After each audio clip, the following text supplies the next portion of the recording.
Hello, everyone, and welcome to Stampy's lovely world. No, that's the wrong intro. Hello everyone, Stamp. Hello everybody, my name is Markiplier. Welcome to Dan here from the. Oh my god. You had one job. Job had one blow. welcome everyone That to situation is crazy.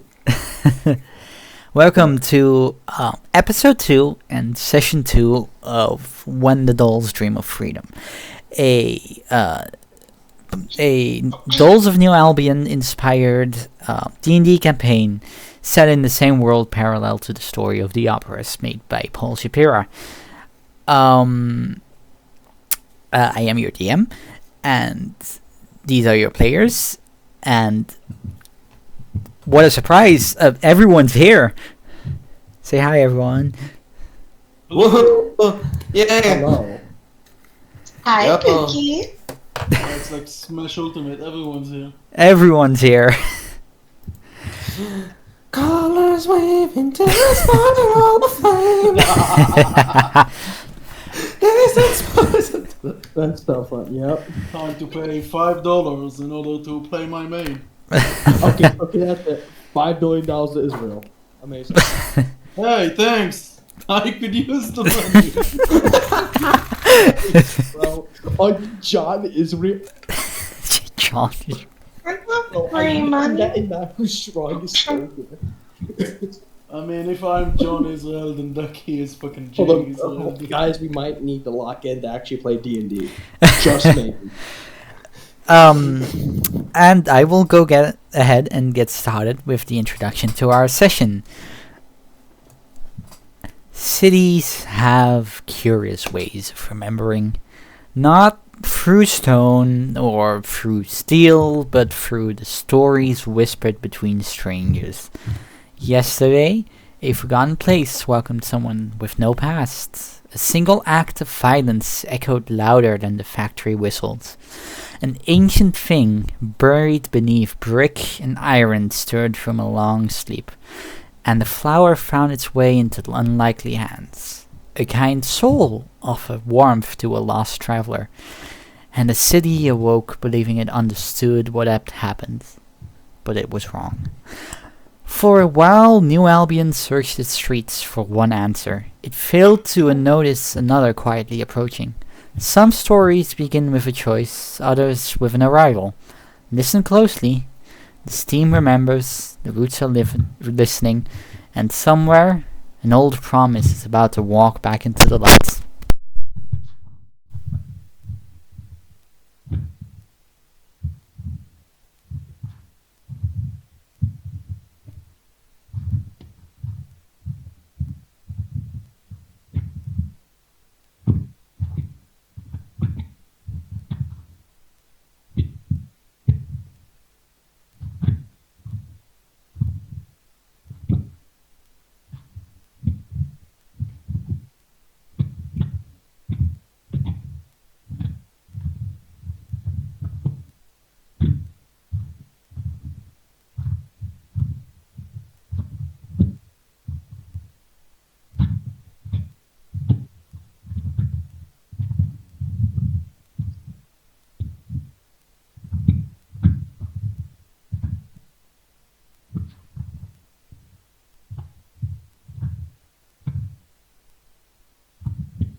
I realized the audio capture for that bit was broken for the earlier part.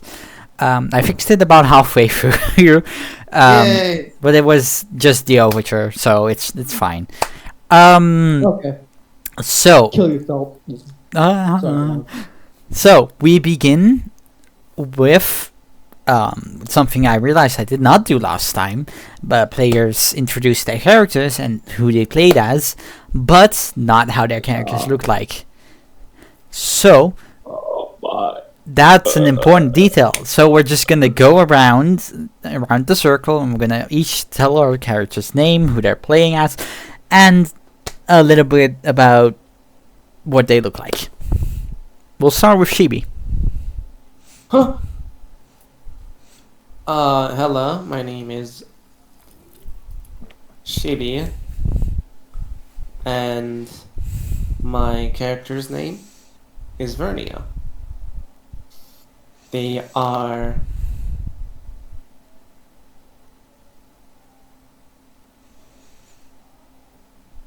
This is a Interesting. subtle reminder for everyone to open the character sheet. so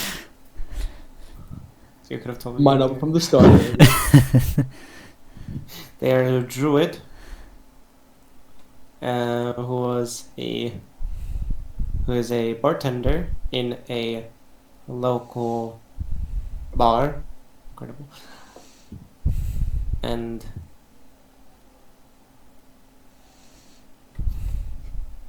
they're small. They're small. They're a dwarf. Do you have like an appearance in mind for him? That's my need to focus here.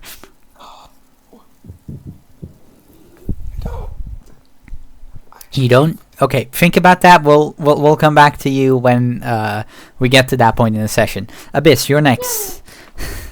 It is me, Utopian Dream. I am playing a character named Reynaus Aventine. Look, I'm not gonna tell you my past. It's not really for you to know, as you're not yet worthy of what I know. Just know I'm older than the concept of your culture, your species. I've seen the Copper Age. That's all you need to know. But of course, you wanna know what I look like. Tall, a little over 6 foot. I look starved, beaten, even with stitches all across my torso. Eyes, one red, one purple, with withered wings on my back. I look strange and out of place in this very technomatic world. It's a dragon. I, however, am born of the stars. I know more than everyone. And that is just a fact. It is not ego, it is not pride. Trust me, that withered long before I put on the ring. I have a little mist and a little vial. If anything were to happen to those, I have the means and resources to burn kingdoms. That is all. Jordan. All right, that's all. That's all from Abyss. Up next, Bug.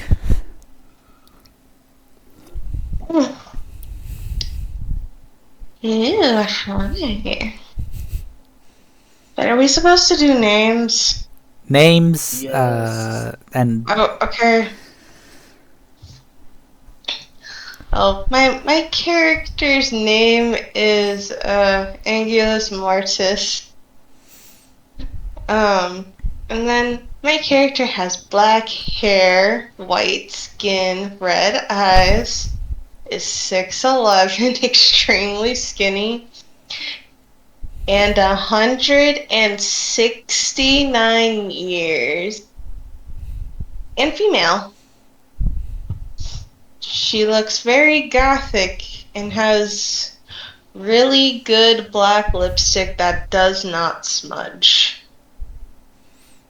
That is a very important detail because it's really hard to come across a black lipstick that's good. And then she has a very pretty black dress. Was I supposed to go over anything else? No, not really. 19-hour Hello Kitty Island adventure? Excuse me. We don't need to talk about that. I hate to break the atmosphere, but what? Actually, it's over 600. No, it's saying you've been playing it for 19 hours straight. I'm not commenting the time. I have like 800 hours of Warframe. That's fine. I mean, 19 hours straight on Hello Kitty Island Adventure. I'm not dissing the vibe here, but like, what? Okay, it's gone. Oh, okay, so what What are we happened talking there about? was it froze in the middle of the night when my computer crashed, and then it just never stopped counting. Oh, okay. I'm sorry I broke the atmosphere there, but I was genuinely shocked. Sorry. I'm guys. passionate about Hello Kitty, okay? I mean, I'm not dissing it. I love a little chibi character. I love like. Nice. Awesome.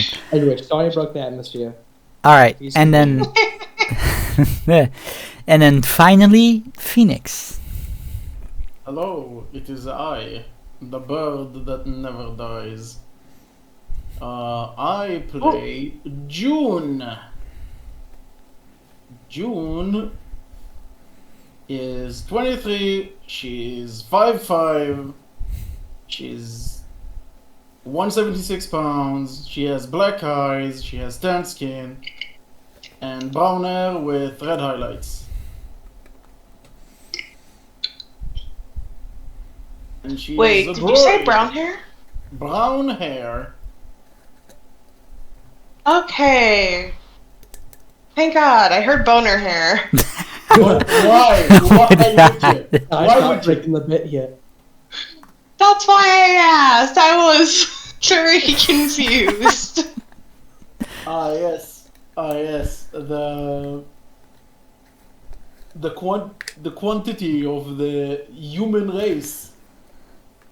Hair boners. The ultimate evolution. The ultimate step in evolution. The next step in evolution, your hairs get boners. Exactly.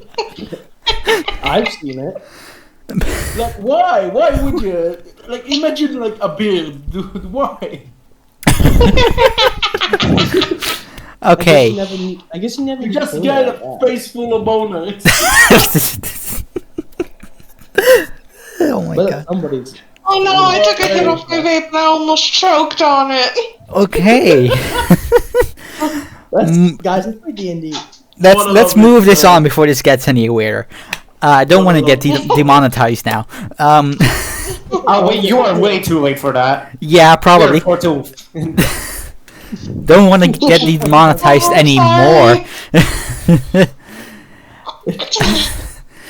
All right.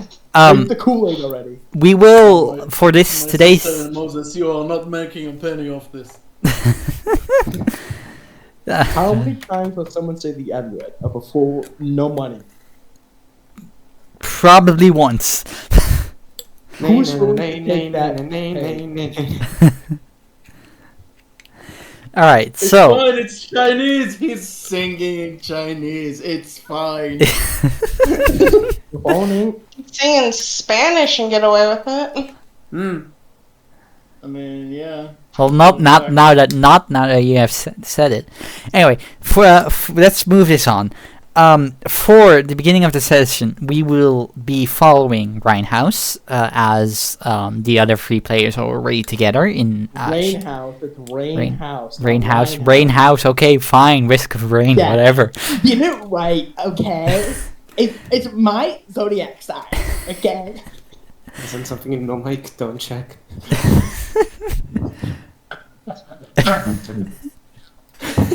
I'm good now.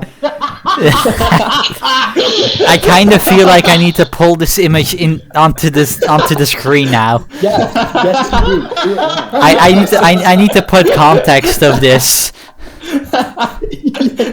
Dude, when I think get, we're like, just being slowly, problematic. With, like the tone changing, like sound effect, or with like the Google slide like cube a transition into the like very slowly. You gotta do it. I know I'm making you do extra work, but you have No, to that's do fine. it. I will If do I don't that. see this in the video, I'm killing you. It will be Google Slide meets Windows Media Player. Yes. Like yeah, it's like the like there's like really old like YouTube videos. Yep. And then like it's like cube transition. Okay. I have no clue who this guy is. Man built like Josuke. Hey guys, that's So we will start with Rhinehouse. Rainhouse. Yes, Rainhouse. For this session, so that he gets caught up, as because the other players are already all together. Well, not together, but they're all in the same place already in Chibi's tavern. While I do the introductory for this, I am gonna quickly ask Abyss and Phoenix to slightly raise their microphone boost because the audio is a little bit low compared to the others. Hello. Am I louder? No, God damn it. How's Am I this? louder? Abyss Am I is louder? good. Phoenix talk. I'm like How's licking my mic this? right That's now. good. That's I good. don't want to turn on my gain. I'm Just licking my mic speaking right now. loudly.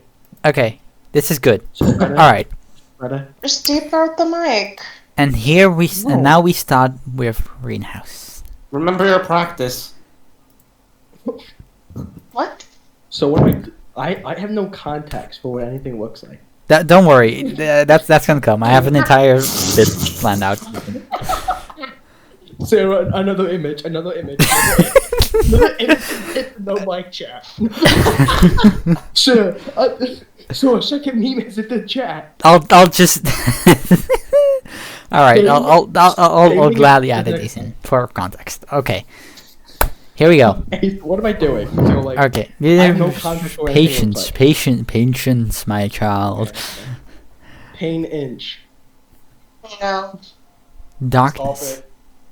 not the darkness of nights, the darkness of memory. Once, you stood atop walls that scraped the heavens. You watched empires kneel before you. You watched kings become dust. You watched ocean swallow city whose name no living tongue remembers. You remember fire, screaming, your own hands covered in ash. Then, silence. For what felt like centuries. Until a single sensation. Weight. Cold metal surrounding you. The familiar prison. The ring. You awaken not with a gasp, but with a thought. Again. That's the thought, by the way. That's the thought. Again. That's it. That's the thought. The world slowly comes into focus. You sit alone with a modest workshop. Not grand, not royal either, just simply practical. Brass gears line neatly organized shelves. Half-finished automata rest motionally upon wooden benches. Every tool has its place. Every invention waits patiently for its creator, for you. Dust has gathered, not years of it, weeks, maybe months.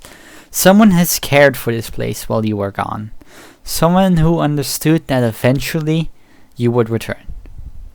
Morning light filters through tall windows overlooking New Albion. You rise. Your joints make no complaints. Time abandoned you long ago. You walk to the window. The city spreads before you, larger than the last time you truly looked. More chimneys, more iron, more smoke. Progress. Humanity has become remarkably efficient at convincing itself it has conquered time, and your gaze it settles upon the skyline. Still standing, the words leave your lips almost involuntary. Then, church bells. Not marking the hour, no, you would have known that. Alarm bells, faint but distant. Your eyes narrow at it. Something has disturbed the rhythm of this perfectly crafted city that's working together. A rhythm you have watched for generations. A knock interrupts your thoughts. 3 measured knocks. Not hurried, not fearful either. Just patient. Before you can answer, an elderly voice calls through the door. Master Abatine? A pause. I wasn't certain you'd be awake. I've bought your correspondence, and the old man hesitates. There's been an incident in the market district. The entire city's talking about it. Silence. The bells continue in the distance. New Albion has begun another day. Another ordinary day. That's very important. Ordinary day. And somehow, you already know, it won't remain one.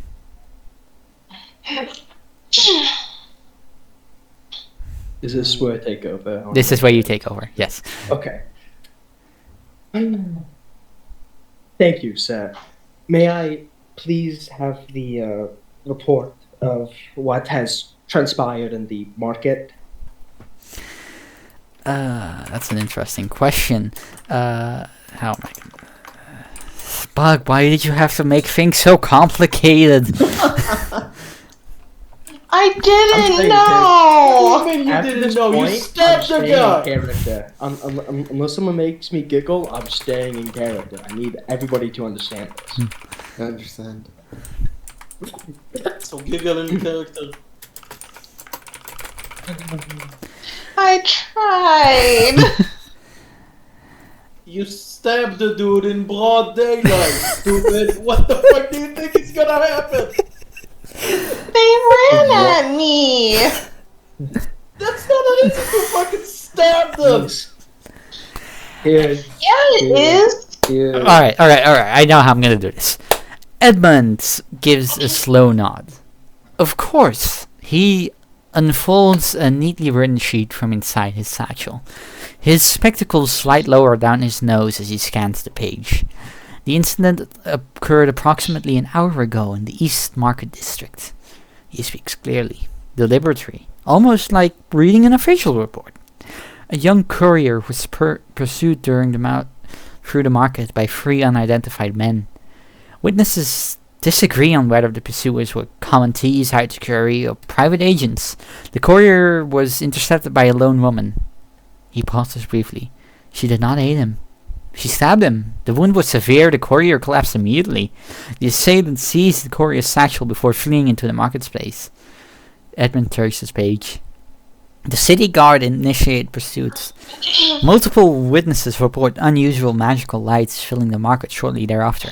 The woman escaped. No arrest has been made yet. He adjusts his glasses again. The courier's condition is... He hesitates for a second. Uncertain. I've heard both that he died at the scene and that physicians from St. Adelaide's carried him away alive. He folds the paper close. I've omitted the rumors. A faint smile. There are already too many of those. His expression becomes almost thoughtful. There's one detail I found peculiar. He reached into the satchel and removes a rough charcoal sketch copied from a witness. It depicts only the satchel, nothing else. The guard has described the woman. They've described the weapon. But every official notice emphasizes this. He taps the paper with the drawing on it. The satchel. They appear more interested in recovering it than identifying the murderer. Silence settles over the workshop for a moment, and Edmund looks towards you. I've lived in New Albion for 70 years. I've seen murders, I've seen riots, I've seen factories explode. I've never seen the guard issue orders with such urgency over just some luggage. And then he slips the sketch back into the satchel. There's one final matter. He lowers his voice. Old Martha sent word from the Gilded Acorn, she said. She said, he thinks for a moment, recalling her exact words, tell Master Abatine, if he still remembers how to solve impossible problems, I think the city has found another one. And he smiles faintly at you. I told her I'd pass the message along, and he inclines his head. I have now done so. And the workshop falls quiet once more. And then outside, at this point, the bells have stopped, but it's obvious. The city has not. The city never sleeps.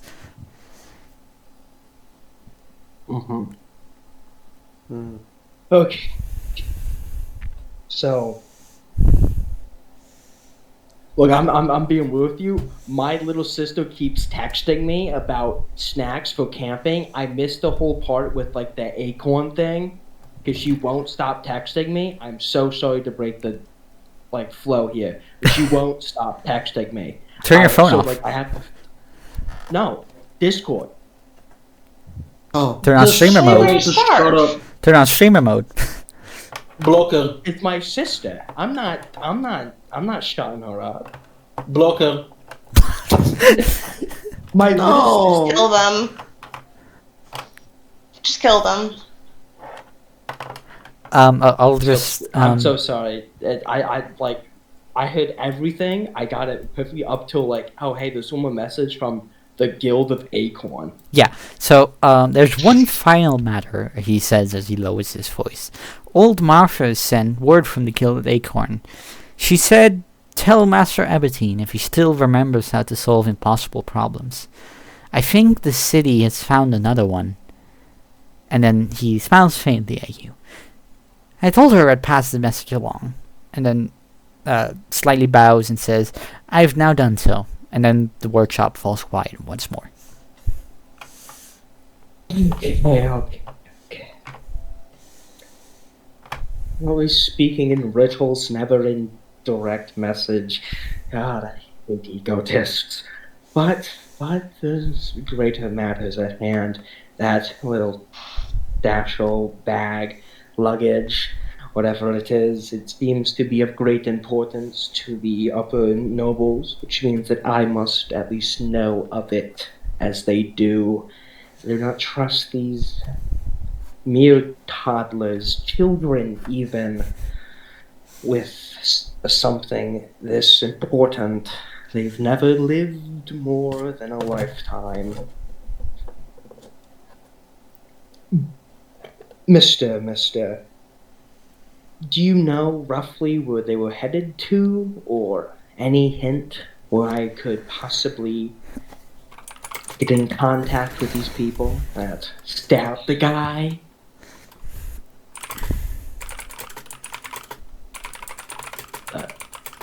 Yeah, sorry, I'm writing it down. No. I'm keeping detailed logs of this because I will forget stuff even though it's recorded. Uh-huh. Yes, memory loss. Yippee. He Sounds can. like I have Fellowship. short-term memory loss. He I have short-term memory loss. he considers the question for a moment, and he slowly shakes his head. No, Master Abatine, not with certainty. And then he walks over to a large map on the wall of the city, slightly yellowed with age due to the sun and dotted with tiny brass pins marking districts throughout the city. The reports become contradictory after the market. And then he taps the map where the East Market district is. Here, everyone agrees. The stabbing, the theft, the chase, and then his fingers trace several streets that are branching away from the market. After that, he shrugs slightly. The city begins telling different stories, and he taps an alley. One witness swears she climbed onto the rooftops, and he taps somewhere else. A dock worker insists that she fled towards the river. Another spot. A child claims she disappeared into the steam itself, and he smiles faintly. She may be the most reliable of the three. And then his finger continues wandering across the map before stopping in the city's central district. There's one common thread, and then he looks towards you. Everyone who saw her described the same thing. They said she didn't run like someone with a destination, that she ran like someone trying to stay ahead of the next corner. And he pauses for a moment, which tells me she doesn't know this city. If that's true, he gently rests his finger near a familiar point on the map. Then sooner or later she'll stop looking for an escape and start looking for someone else. And his finger slowly slides across the map and comes to rest on a small building marked with a painted acorn, the Golden Acorn. Travelers find it, so do workers, so do people with nowhere else to go. And then he glances back at you. And if old Martha's already asked for you, he smiles softly. It seems like the city has already chosen your destination. And he takes a step back from the map and he crosses his arms.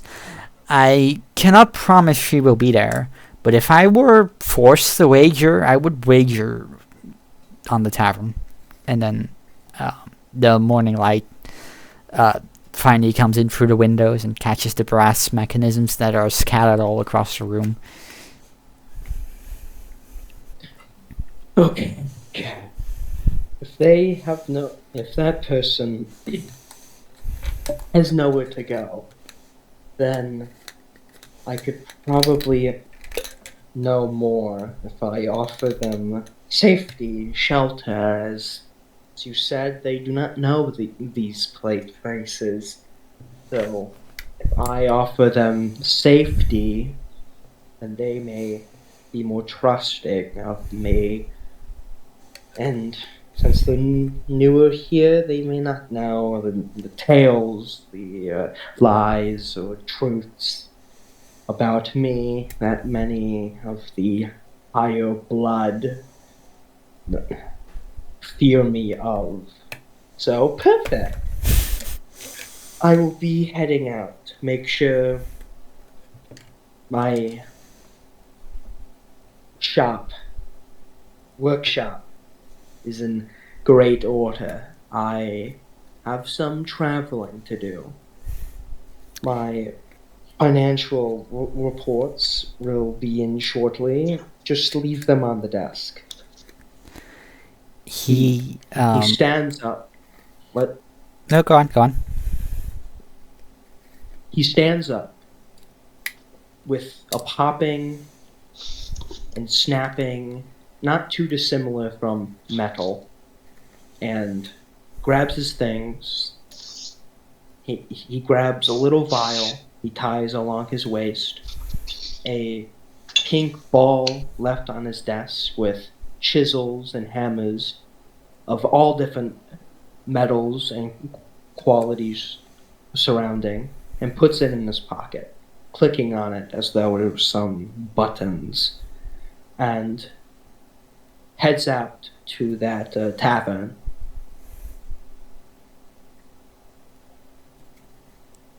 All right. He go to Acorn. Yippee! He goes to the Gilded Acorn. And with that, we will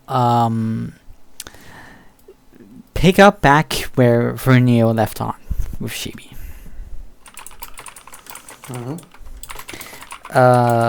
Do you remember what happened last time? Somewhat, yes. Can you summarize? What you do remember? Buck stabbed someone. With you, just with you. You don't need to. I was in the bar. My visitor stopped by, telling, "Hey, someone got stabbed outside." So I was looking. However, I stumbled across a particular, maybe even perfect plant. Yes. And seeing such a plant made me realize that something might be happening. Yes, that is indeed what happened. Something did happen, apparently. You Stab it. So you're now sitting. You're now in the bartender. You're now back upstairs, in the bartending area, and the familiar weight of the glass rests comfortably in your hands. A clean cloth circles its rim in practice motions as you clean the glass, and outside the city buzzes with uneasy conversation. But inside the tavern, the Gilded Acorn does what it has always done. It gives people somewhere to gather, to eat, to drink, somewhere to forget. The fireplace in the corner not cackles, that's something else, crackles warmly. As the morning light filters through your stained glass windows, scattering amber and green across the wood floorboards. The scent of fresh bread and simmering stews from the kitchen fills the room as old Martha hums softly. Around the tavern, the conversations rise and falls like waves. That's a good analogy. Like waves. Poor courier. Never should have happened. My cousin swears she vanished into thin air. No. My brother saw her jump on top of rooftop. They say she used witchcraft. Nonsense. Well, something lit up the market. The stories are already changing wildly, growing larger with every retelling you hear. A pair of factory workers argue over whether the killer escaped on horseback. A merchant says there were 2 attackers. An elderly gentleman quietly claims the courier was carrying government secrets. No two stories that you hear agree. But there is only one certainty about it. They said everyone is talking about it. And old Martha appears behind you from the kitchen, carrying a steaming bowl. She sets it before one of the regular customers with a gentle smile before looking towards you. Busy morning, she sighs. I don't like mornings like this. But before you can answer her, ding! The bell above the front door rings. A cool breeze slips through the tavern as the door opens, and the conversation obviously doesn't stop. But they do soften slightly, and several patrons glance towards the entrance. Standing there in the doorway is a woman. Travel-worn, a satchel slung over one shoulder, and a single white flower tucked neatly behind one ear, contrasting with her black hair. For just a heartbeat, the room goes slightly quiet. Not because anyone recognizes her. No. Strangers are that unusual, to say the least, in this city, especially on mornings like this. She hasn't said a word yet, and no one seems to know her name. No one knows who she is, where she has come from. To everyone in this tavern right now, she's just another traveler seeking warmth, and old Martha smiles in the effortless way only she can. Welcome to the Gilded Acorn, dear. Come on in before you let all the warmth out. The room waits to see what the stranger will do.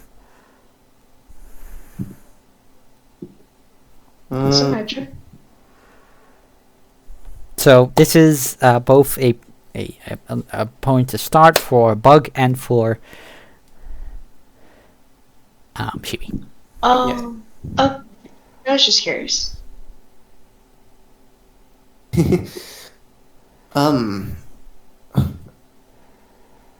I simply gaze at them for a bit before Go on. Before saying questionably hello.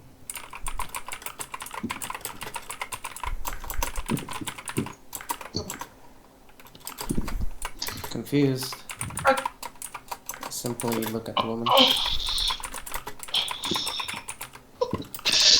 Go on. Okay, wait, sir, am I allowed to talk?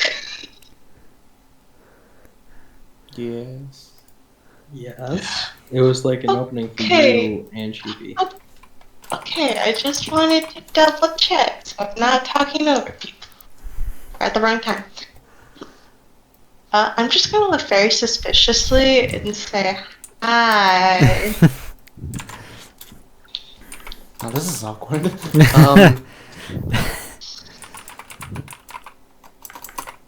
Hmm. Hmm.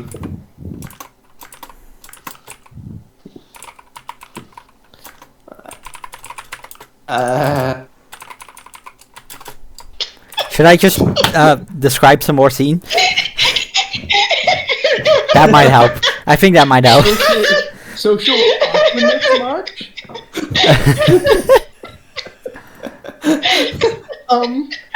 Hi. Hello. I'm gonna hit the Deku voice. Hi. Okay. my Yeah, I'll God. just continue. I'll just continue setting the scene. And for your heartbeat. I can't do this. Oh. For your heartbeat, neither of you move. Vernio, you stand behind the polished oak bar, still holding the glass you'd been drying moments before. Your bushy, dwarven now brows knit together in quiet confusion as you study the stranger standing in your doorway. Hello? The word hangs quite awkwardly in the warm air of the tavern.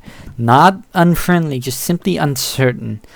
Angela says, you tilt your head ever so slightly. A grin slowly creeps across your face. Far too cheerful for someone who looks as though she'd spend the morning out running trail. Hi. The greeting stretches playfully through the room. Just a little too long. Just a little too suspicious. Silence for a moment. And one of the regulars loudly loads his newspaper. And another quietly sips his coffee without taking his eyes off of you. Old Martha glances up from the kitchen doorway, wooden spoon still in hand. And even behind them, even Elias, standing just outside with June, raises an eyebrow at what he hears behind him unfold. Chibi, you blink once. Right. As you set the polished glass on the shelf behind you, you... What do you do? Do you gesture vaguely towards the tables, or... Why don't you take a seat? You've been standing at the doorway for a little while now. I mean, when you say it like that, fuck no. Is this what the, you know... See, this is what the phones be doing to people. All right. I'm gonna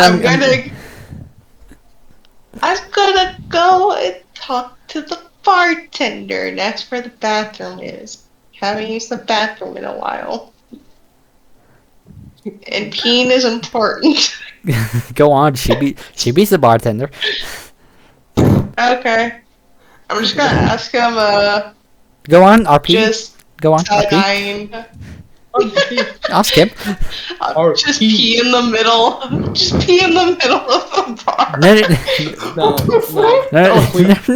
Please don't. I joined this to be civil. I just wanted. Oh, I'm just gonna ask Stevie's character, like where the bathroom is, and just look at him really weirdly.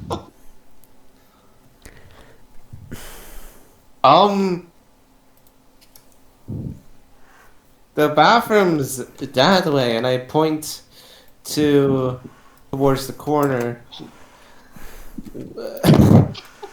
where the bathrooms are. across the, how do you even call it, bar station? across the bar, the bar top, Yeah. countertop. Bar. It's just a bar. The bar table. It's an actual tavern with a. It's just a bar. Yeah. Yeah, It's bar. So, Oh, this is thank like God! 1900. I don't know why I thought you were meaning like the corner was the toilet. No, absolutely not. Oh, It starts pissing. I'm killing you. Go. Hi, and it starts pissing everywhere. I will get my mech suit and I will crush you. yeah. So you see Shibi point, or Vernio point towards the door leading to the bathroom. Yeah. Yep, and then I'm gonna go in. You're gonna go to the bathroom. Yeah, and now there is context. The context is not just me going in there pissing. Okay. Are you gonna look through the satchel? I'm going to piss though. All right. Yeah. Sure. That happened. Sure. Okay. I'm and not then gonna. go I'm look gonna. I'm inside. not gonna describe that. There's gotta be a thing, right? No, I was gonna say I'm looking in the satchel while I'm sitting on the toilet. Okay. Satchel. Satchel. What's the keyword to look for satchel? Probably just satchel. There you go. That's the note. The bathroom is small and functional, but that's it. A cracked mirror hangs above a worn porcelain basin. Brass pipes run along the walls, quietly trickling as hot water moves somewhere throughout the building. The tiny cracked frosted window lets in a sliver of pale light from the sun. You quietly slide the latch into place. Click. And for the first time since you were at the market, you are alone. The sounds of the tavern become muffled beyond the wooden door. Laughter, the scrape of chairs, someone asking Martha for another bowl of stew. You slip the satchel from your shoulder and carefully place it in front of you. It is surprisingly well made. Dark leather, brass buckles, no insignias though, or initials. Nothing to suggest who owned it. Only that whoever commissioned it expected it to be last, to be used, to be worn for a long time. You slowly undo the clasp, and the leather creaks softly as you hold it. But inside, there isn't gold, or there isn't jewels, not even government documents, but instead just a bundle of letters, each tied neatly with a faded crimson rhythm. Beneath them rests a leather-bound journal. Its cover, as you expected, bears no title, only the image of a single brass flower in embossed. Is embossed the right word? Is that the right word? I think that's the right word. Embossed so delicately, it almost seems to shimmer in the light.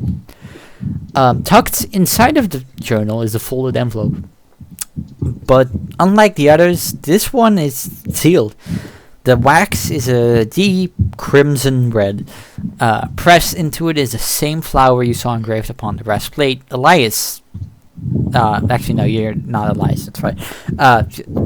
It's just the flower. For a moment, everything is still as you look. Then, something in the journal shifts. Not a little, but just enough that something beneath the journal catches your eye. There is a small brass key. It's old. It looks handcrafted, and its teeth are unlike any ordinary key you've seen. More like the intricate workings of a clock than rather something meant to open the lock to a door or something. It lies at the bottom of the satchel beneath the letters. It's waiting Nothing about it glows, nothing about it speaks to you, nothing leaps into your hands. It's just a collection of ordinary objects. Ordinary enough that someone was willing to kill to keep them from falling into the wrong hands. Mm. Blah, blah, blah. I'm gonna go. Wait, can I go read them? Read what? The journal, the letters, the sealed envelope. Yeah. Which one? All of it?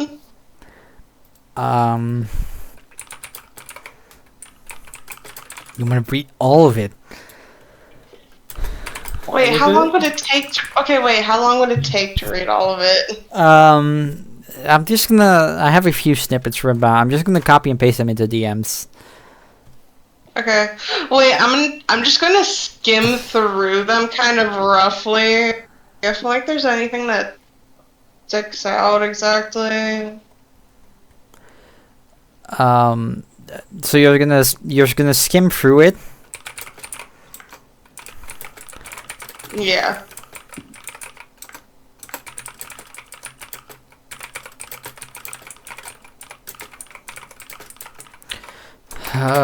Okay.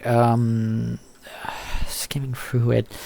Alright, so I don't have to copy and paste this, but I'm gonna copy this and type this here.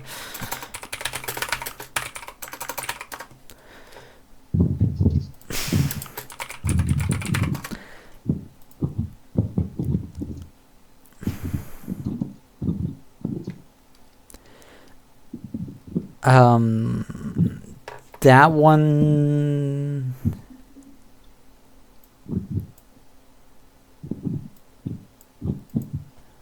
Wait, did you say you're gonna put it in DMs or in this like the server? In DMs. Okay.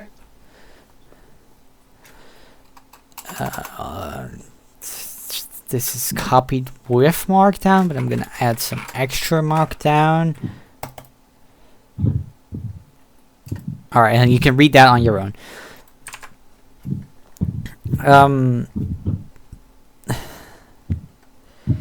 Fernio, back to you. Hello. What do you do? You just saw her go into the bathroom.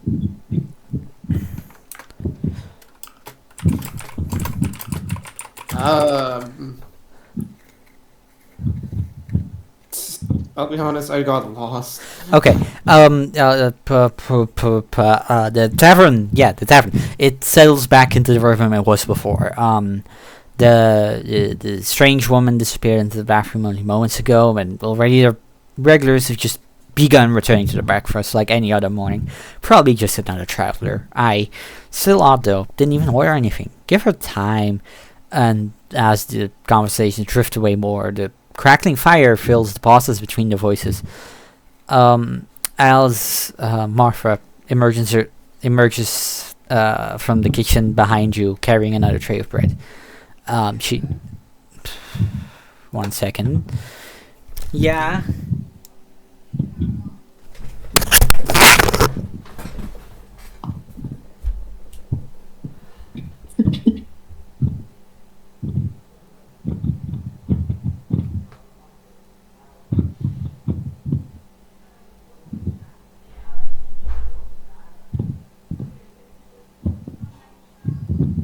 I wonder where she went. Huh? No, never mind. Whoa. Sorry, I was reading. I'm about to post on Pete. No, Mike. Okay. Wait, were you talking to me? Because I wasn't listening because I was trying to read. No, it's alright. It's alright. I'll mute.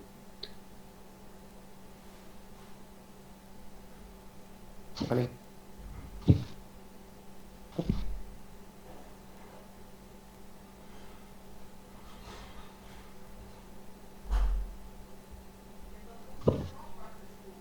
Nee, ik heb het afgerood, het water alleen eruit laten gaan. Nee.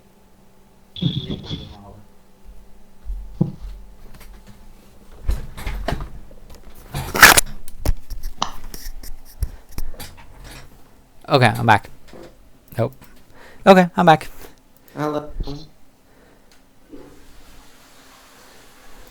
Oh wait, Sarah, I was asking.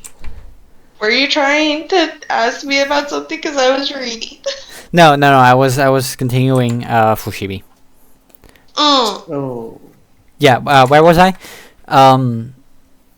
Right. So old Martha comes out of the kitchen from behind you with another tray of bread. She eyes the door to the bathroom for a moment.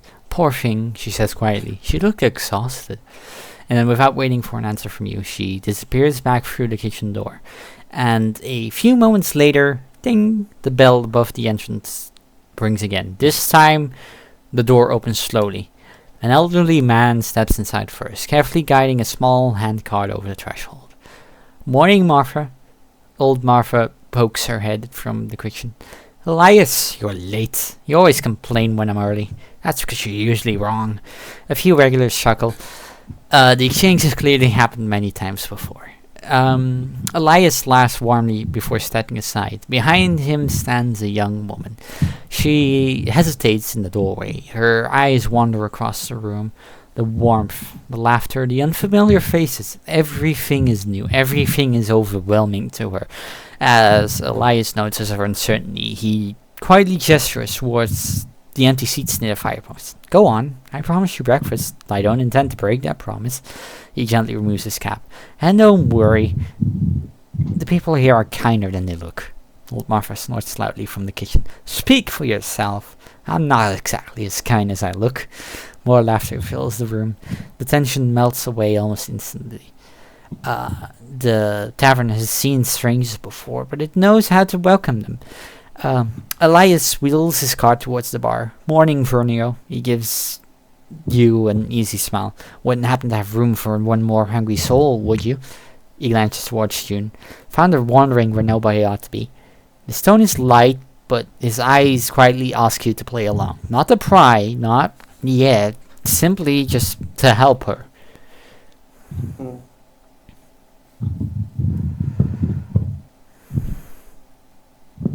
What do you do? I finish up for sorry.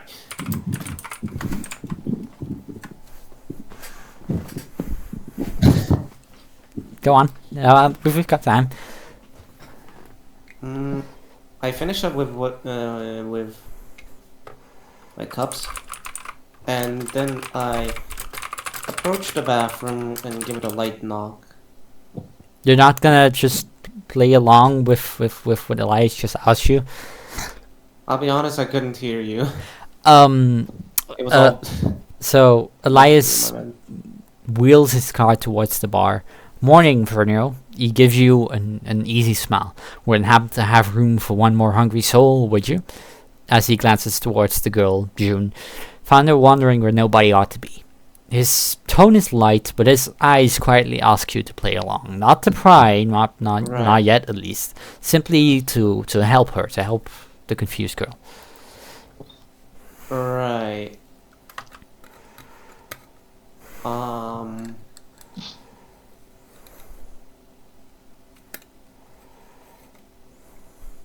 In that case, in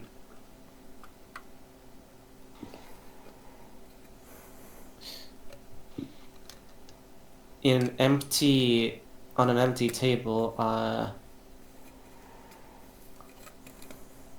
I put some bread and a nice And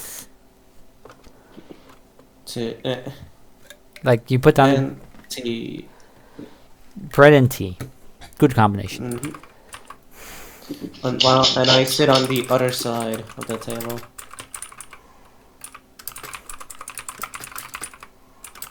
I wait at the other side of the table. I mean, And so you Um, wait on the other side of the table after you put down. waiting for the girl to arrive so we can have a nice talk of what happened. Okay. Just having a nice conversation. All right.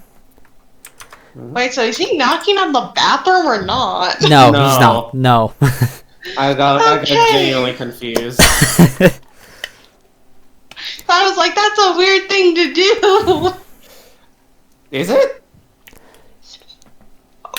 Okay, who goes to follow a chick to knock on the bathroom? I mean, unless you Parents? know her. Like, that sounds creepy. My classmates? Okay, your classmates are creepy then. Oh. It's a little weird unless it's like unless it's like an all gendered like bathroom. Like, hey, is someone in there? I need to use the restroom. Then yeah, that's fine. But if it's like, this is steampunk, so it's probably like gendered. So yeah, that would be a little weird. Unless you're also. Oh, in that case, that's I fair then. forgot. In that case, that's fair. So, you disappear behind the bar for a second, your hands with practiced ease already moving before your mind has actually caught up. A kettle, still warm from the rush earlier, a fresh loaf of bread cooling on the counter, and a small clay teapot. Nothing elaborate, but just enough. You slice 2 generous pieces of bread, arranging them neatly on the wooden plates before pouring a steaming cup of tea. The comforting aroma of herbs drifts softly through the room. Without a word, you carry a tray across the tavern. You choose a quiet table near the fireplace, far enough from the louder patrons that conversation can remain private. Close enough to the warmth that the morning chill begins to fade. He places the plate down first, then the tea, then the cup gives a soft clink as it meets the wood. Finally, instead of you returning to the bar, you pull out the chair on the upside side of the table and sits, not really intrusively, but just simply available. You're just there. You fold your hands together on the table, and your expression is calm, I assume? Patient? Mm-hmm. Patient.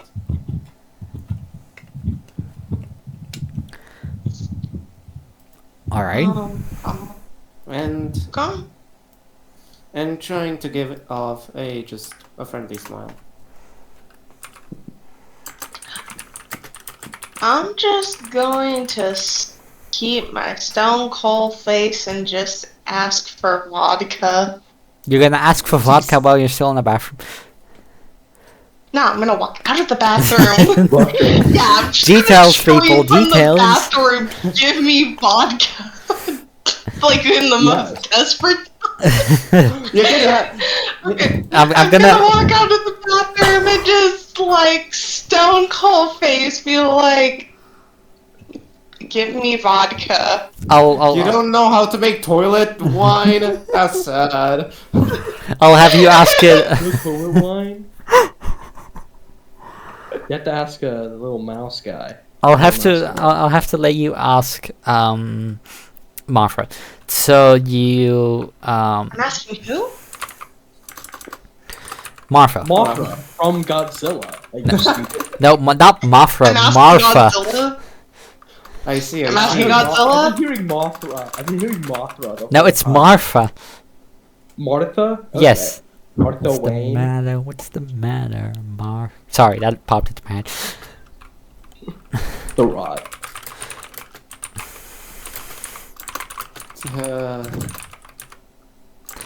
So you go and ask for vodka. Okay. How would Martha respond to this? It is like 9:30. Oh, I hate my brain.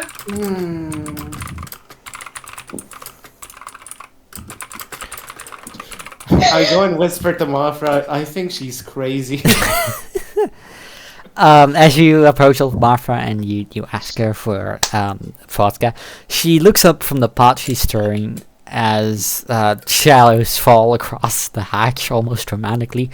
She sets the spoon aside and wipes her hands on the apron as a large, broad smile crosses her face. Well, now, I was beginning to wonder when you'd come back down. Her eyes briefly drift towards the flower tucked behind your ear. Pretty little thing. And then, as you ask her for the vodka, she lets out a hearty, a hearty laugh. Straight to the hot stuff, Ari. She ducks beneath the counter, and you can hear her rummaging. And she produces it's a slim glass bottle with a faded label, and she holds it up to the light. Good old dwarven vodka. Burns twice, only once on the way down, and again when you remember how much you paid for it. She reaches for a clean glass from a shelf, and she pours a modest measure. The clear liquid catches the morning light before she sets it gently on the counter. That'll be 4 copper. She rests both hands on the bar, studying you with the ease of curiosity. Someone who served thousands of strangers. No pressure to chat, but if you're looking for a quiet corner, she nods towards a fireplace where Fernio and June sit in companionable silence. Or if you'd rather keep your own company. Her gaze shifts to a small table beside the window. There's always a seat waiting. I know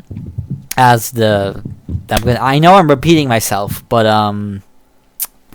the tavern presumes its rhythm around you, and the bread and the tea and the wood smoke and the soft murmur of the conversations surround you.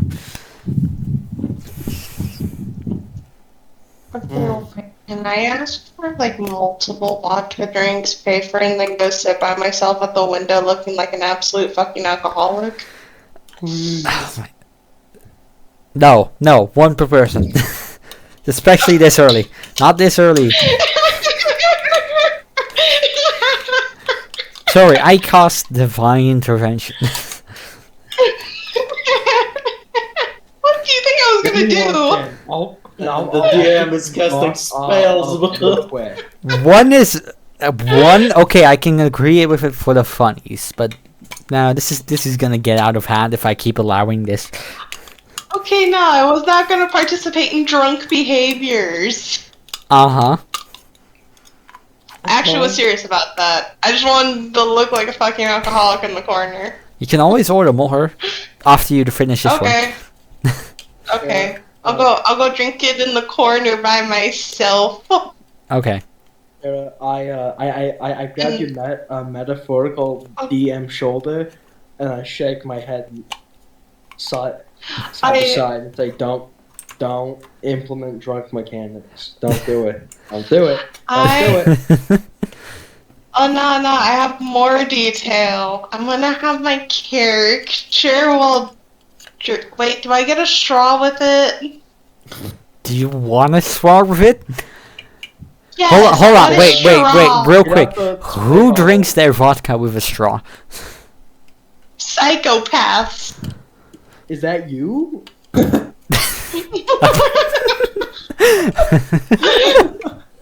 You want a straw, and only psychopaths drink with a straw.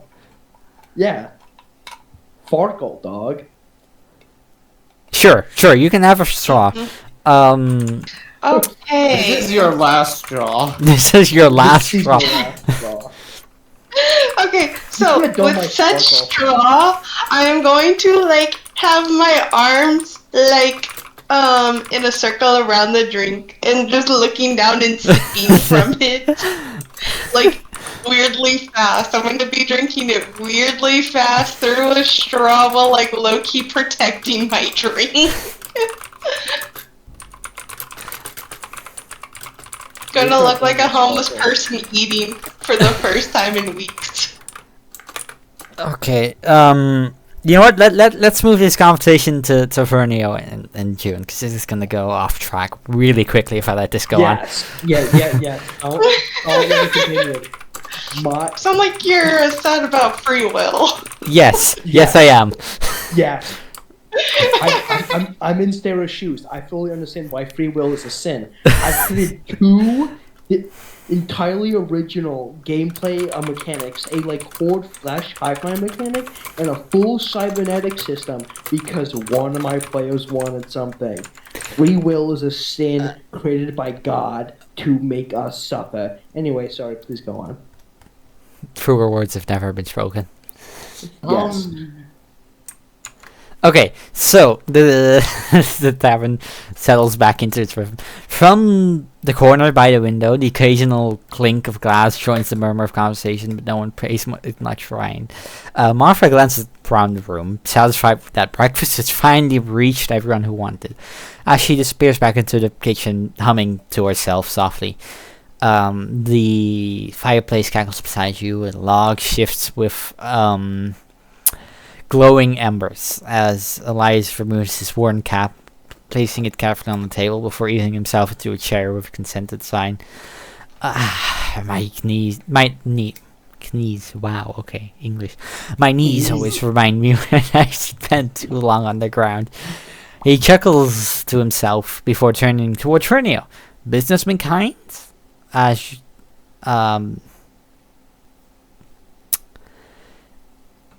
He offers a warm smile. Who's just no. Sorry, I lost track of where I was gonna make this conversation go. A pair of factory workers in the tavern debate whether the city guard will close the market for the day. A courier, much older than the one Angelus recognized from the morning, quietly finishes his breakfast before nervously checking the street through the front window. As an elderly couple plays a slow game of cards in the corner. The atmosphere is calm, almost enough to make someone forget the rumors drifting through the city. As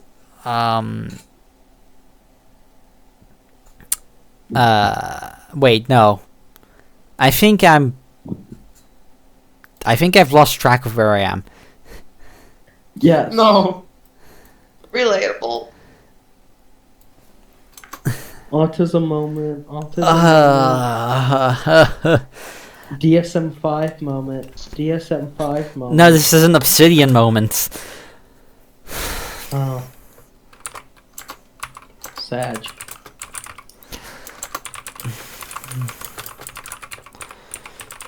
You know what? I'm just gonna ask,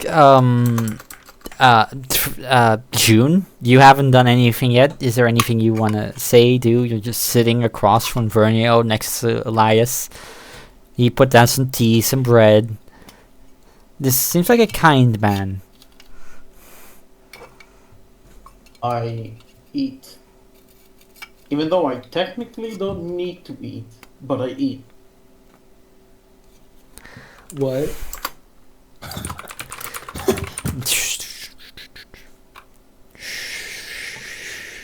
That's the detail. You didn't hear anything. Yo, same here.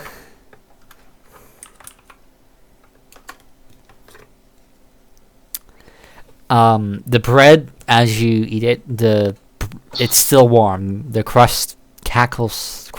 Cackle. Why do I keep saying cackle instead of crackle?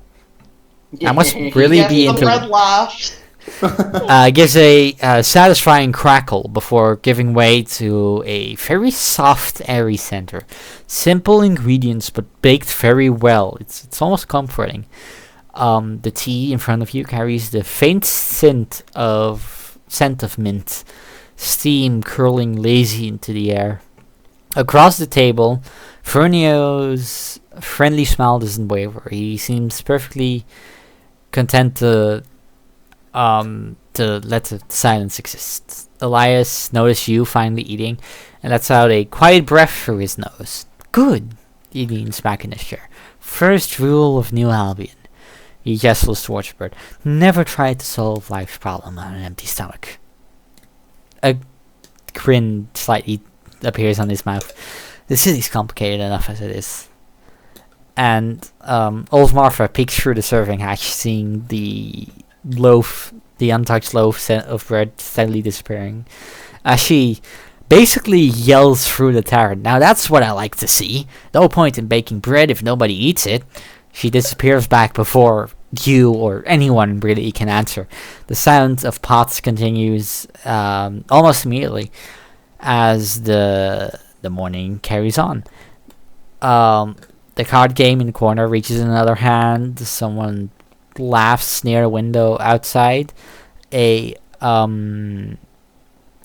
horse-drawn carriage rattles over the cobblestones. It's Go on. good. The bread. It's good. I'm enjoying this taste. My head hurts.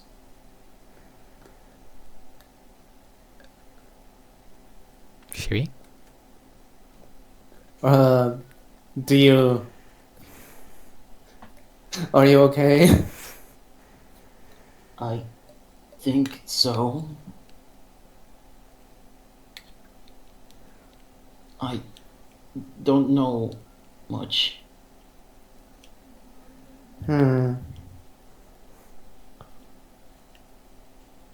What do you remember? My name. In that case, what is your name? June.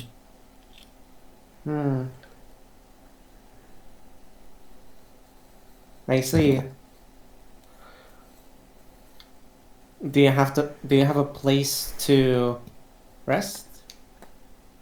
A place Rest. to... Well, for now, if your head hurts, why don't you have a nice have a nice glass of water? Nice. Would you like some tea instead? Perhaps that will help.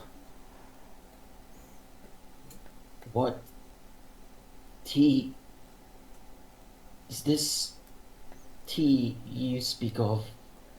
The hot liquid here.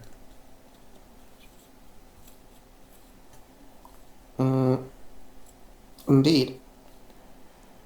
It is.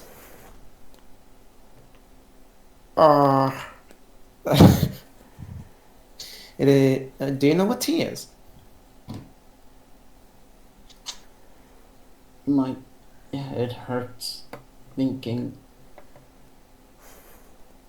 Why don't I get you some?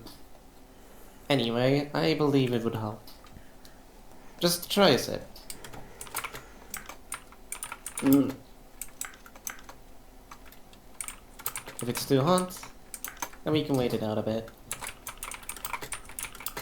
I pour myself a glass of tea from the kettle. It's piping hot. I just take a sip and keep on drinking. I put the glass down empty. And then die. I'm sorry. It's, Wow. You die. it's warm. It feels nice. It eased my headaches a bit. Thank you. I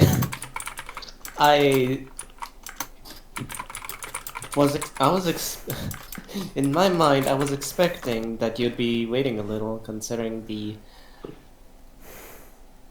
temperature. It's not supposed to be drink hot. Not this hot.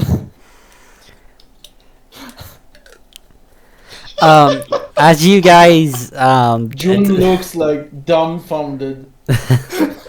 as you have this interaction, the fire burns steadily beside you, and bread and the smell of fresh bread and the herbs linger warm in the air. Outside, the street carries on with its endless rip from boots on cobblestone, the distant hiss of steam, many distant hisses of steam, of course. The occasional whistle of a factory beginning its day's work. Then, ding! The bell above the tavern door rings once more. As the door opens, a man steps inside. His clothes are immaculate despite the suit that hangs over the city. A well-made coat, which is practical but refined, its brass fastening catching in the morning light. He carries himself with quiet confidence, his eyes immediately taking in the room, not hurriedly but methodically. He doesn't look like a traveler, nor does he look like one of the city's laborers. He looks intentional. Old Martha looks up from behind the bar and smiles. Well, if it isn't Master Aberdeen. She wipes her hand on the apron before walking around the camp. It's been too long. She reaches out with her hand, warmly taking one of yours into both of hers. I was beginning to think you'd forgotten us. As several of the regulars glance over, a few of them nod politely, as one of the elderly patrons playing cards tips his cap towards you. It's clear that Rainhouse isn't a stranger here. Not famous, but they're familiar. As Elias notices the newcomer as well, his expression brightens almost immediately. Master Aberdeen, he rises from his chair with a smile. I was wondering if Martha's message would reach you. As he gestures towards an empty chair nearby. Come, join us for a spell. We've fresh bread, hot tea, and he chuckles slightly, and enough unanswered questions to keep his collar occupied for weeks. The room doesn't fall silent at it, as the tavern life continues. But for the first time this morning, the city, it seems, has finished making its introductions. Do I begin? You begin. Actually, hold on. One more thing.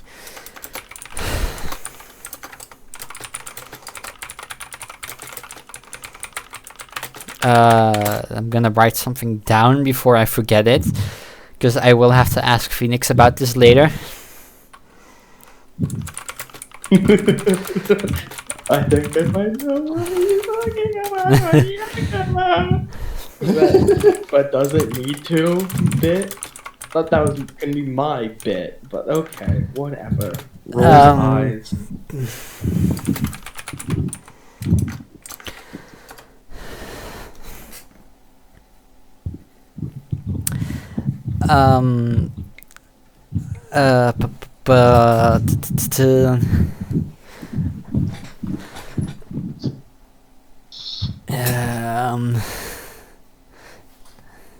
What? So, you step fully into the warmth of the gilded acorn as your eyes make the circuit of the room, almost out of habit. You see the regular, you take in the exits, the windows, the old bartender, Elias, and then your eyes fall upon the young woman seated by the fire. Actually, hold on. I'm gonna quickly do this with Abyss in a different VC. Alright. We will return in a second. The fuck's going on? Give it a second. Okay, so you see, your eyes fall upon the young woman seated by the fire. Your gaze lingers on her for a moment, but for a heartbeat, something you instantly notice it's wrong. She's wrong. Something is wrong about her. It's not dangerous. It's not unnaturally, but it's just impossible. The movement of her hands, it's almost perfect. The rise and fall of her breathing is measured. The warmth of her skin catches the firelight exactly as you expect it should. Every detail speaks of an ordinary being, and yet something beneath this perfection refuses to settle in your mind. It is the same feeling a master clockmaker clockmaker experience when listening to a flawless mechanism that ticks half a beat too late. So subtle that no ordinary ear would ever notice. But once it has been heard, it is impossible to ignore. There is craftsmanship there. Exquisite craftsmanship. Hidden beneath skin, beneath I don't mean to interrupt, but like I gotta go for like 3 minutes. I'm so sorry. Can I'll I be just back. quickly finish this? You got like a minute. Alright. Hidden beneath skin, beneath her expression, beneath her life itself, for the briefest instant, a impossibly old memory surfaces. Polished brass, delicate porcelain, hands assembling something that was never meant to breathe. The memory vanishes as quickly as it came to you. The room returns, the fire crackles, voices murmur around you. The girl continues eating her breakfast, seemingly unaware of the scrutiny. Nothing outwardly betrays what you have perceived. No one else reacts. Everyone present is just another young woman. But to eyes that have watched, like yours, that have watched civilization learn the arts of creation, she bears the unmistakable signature of a craftsmanship whose works should not exist. I gotta go. I'll be there. That's it. Yeah. And we'll take a break anyway, so.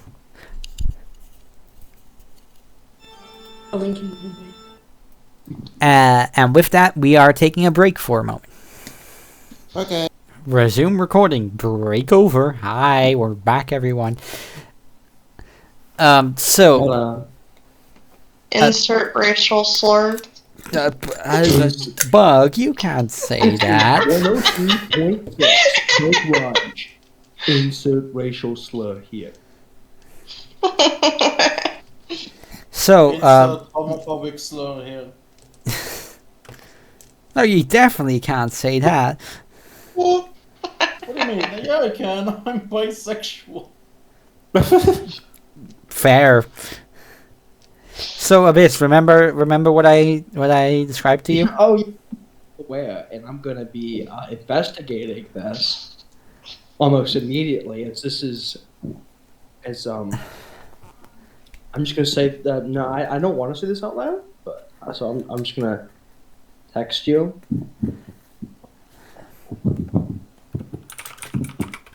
They are that.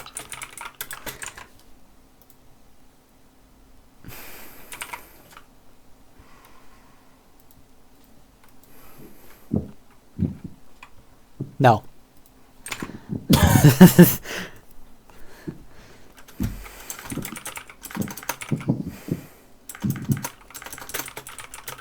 You just keep lovers. The Cooper Lion taking over the Mushroom Kingdom. Sarah, The princess did you is see now it's a ally or permanent kill? guest So it better be in friendly. one of my 7 Cooper I mean, Jinx hotels. is pretty friendly. I dare you to If it find won't her be if you ally, can. it must be destroyed. At every cost. So, sorry, Phoenix, what did you say? Oh, I was doing YouTube. Koopa Oops. Mushroom Kingdom. Oh, okay. Have you look at your DMs as we go? By the way, support we sorted out real quick. I mean, yeah, that's the thing. That's the thing that I thought that you were going for. Oh, okay, yeah. But yeah, that's my reasoning behind that. Okay, good. Gotcha. I get glad we're clear.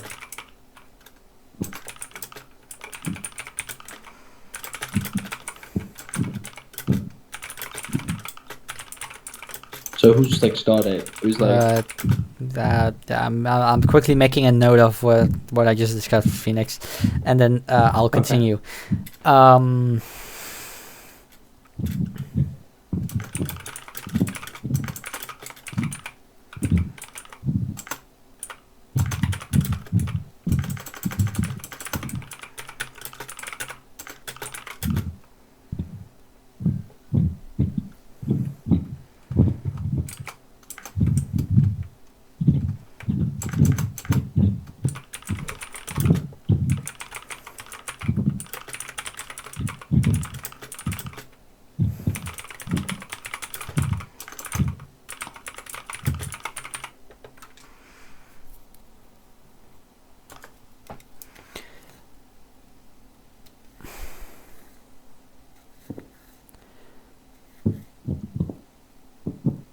Um. Okay, so go on. Oh wait, hold on. Actually, I'm gonna redo the description I just gave Abyss with some changes. So away we go again. The freak. Sorry, yeah. I probably should have sorted this out before the session, shouldn't I? Yeah. Yeah. You had 2 weeks. All right. So your eyes settle upon the young woman sitting on a table by the fire, drinking tea. You pause for a moment, not visibly, but just long enough for an old habit of yours to interrupt another. Something about her refuses to make sense to you. It isn't her posture or her breathing or the way she moves. Those are perfectly ordinary. But instead there's a peculiar stillness surrounding her. Only one you have only encountered a handful of times across an age measured in empires. Her body is quiet. Too quiet. As though it hadn't never truly belonged to her. Yet the soul inside of it burns brightly, confused, frightened, and searching. It clings to this body with surprising determination, like ivy taking hold of ancient stone. The two fit together, but not naturally, not as creator and creation, not as flesh and spirit, rather as though fate had forced them together in a moment of desperation. Mr. Abentee, you can't name what you are seeing. You have no words for what this is. You don't have a theory about this. You don't have precedent. You haven't seen this before.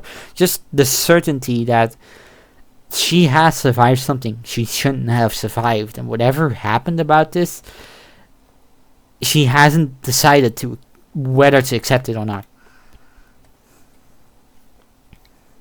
Sis, look, is the recording rolling in this? What do you mean? Like, with us two talking explicitly. Yeah, it is recording this. Okay, so I'm not gonna say it, and I would text it to you later. But I think I've clocked like what the plot is already. Sure. Okay. Yeah, you can do that. Okay. Right. And entering back into character. Okay. I get it. I get it. I understand. Hello. Hello. We're back. Character, right? This is Phoenix's character. I'm like 80% sure that this. Yeah, this is Phoenix's character. Phoenix. Okay. I was like 80% sure. I just want to make sure. Okay. Cool. And they're at the bar drinking tea. Well, no, that's the fireplace drinking tea. Yeah. Okay. I get it. Okay.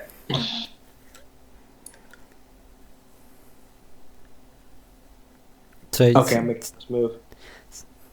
Yeah. What do you do? Okay. So I walked in, right? Okay. Yeah, you walked in through the door. Mothra recognized you. Yep. Banter. Yep. Mothra. Yeah. I know. Martha. I wouldn't have to forget about this place. As long as you pay your dues, you will always have a piece of my mind. But I'm not here for your dues. You're doing splendid work here.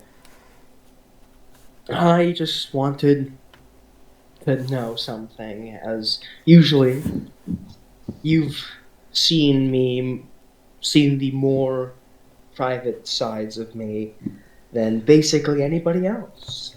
I just want to know, have you seen anybody, like, weird, I don't want to say that term, but different than the common folks? A new person here, which we don't usually see. Very isolationist community this is. Have you seen anybody like that? She smiles and she softly points 2 ways. One finger pointing to the fireplace where you see Vernio and this woman sitting along with Elias, and the other way towards the window where there's this peculiar looking girl with black hair and a pretty white flower sitting behind her ear. aggressively drinking vodka from a straw, using her arms to protect her drink, like someone will like someone will snag it away at any moment. Like a wild animal. Like a mama cub. Thank you, Martha. Thank you. Thank you so very much. You have the special drink that you always keep in stock. I should mention, highly caustic de-ruster. Just like a giant jug of it. She goes back into the kitchen for a second, and she comes back carrying it and just putting it down the bar with a heavy thud. Thank you. You always know what I like. I reach into my pocket. I grab a gold coin, and I slide it over.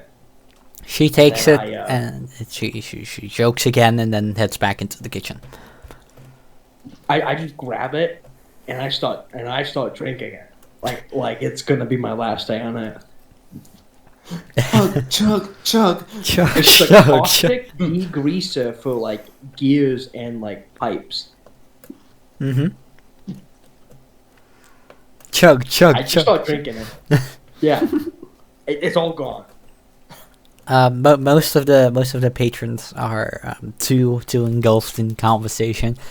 A few regulars look up slyly, but they've seen you doing weirder stuff before. They're not surprised. They just continue with their breakfast. I set the now empty jug on the ground, and using my forearm, I wipe the remnants off it onto my arm, and a slight sizzling of my skin as though it burns, but then it quickly scars and fades away as though it didn't just burn. And I say, oh, thank you, Martha. You always know what I like. Count your dues down by 10%. I know that with recent issues you might not make the cut. Take that as a token of my appreciation for the good you've brought me, and I hope you can survive just a little longer. He gets up. Go on. Wipes off the area with a rag that he has, and then he takes out the orb and clicks on it a little bit, and then his little homunculus appears.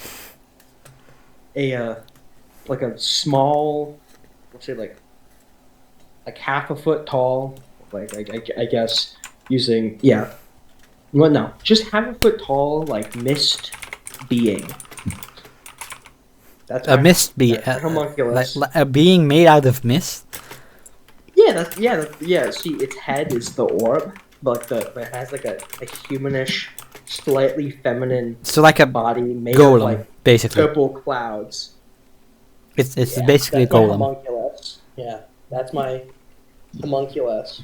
And then also, I wish to summon my eldritch cannon to just hover on so I have the homunculus on one shoulder, then I have the cannon hovering on around my other shoulder as a precautionary measure. Okay.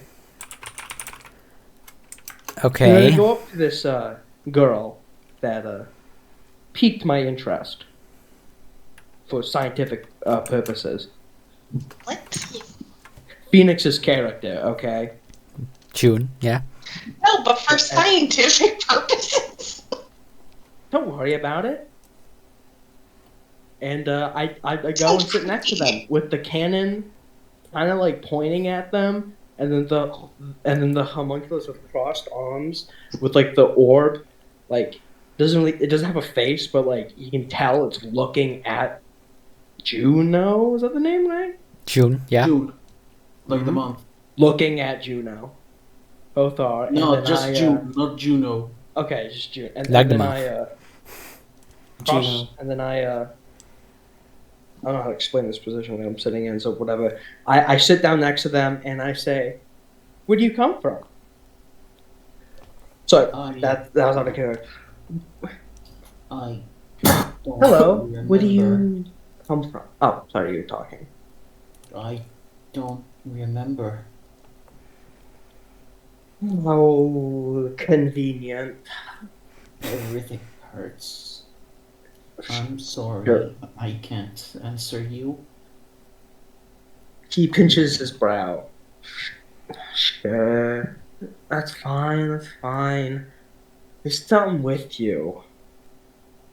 Something.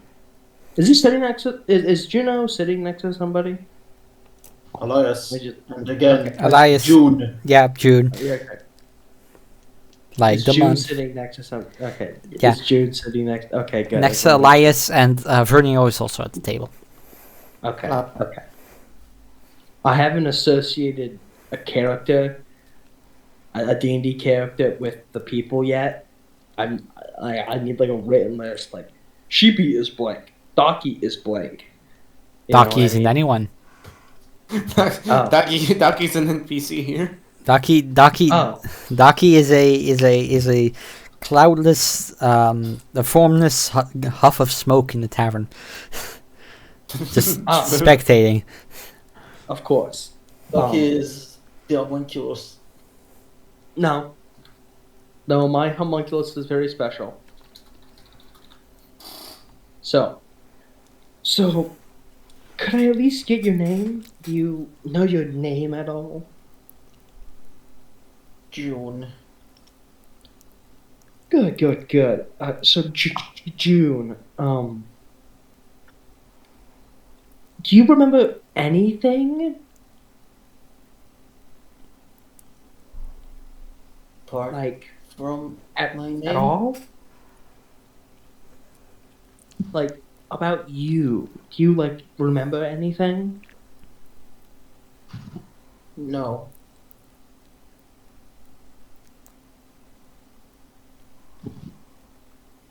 No.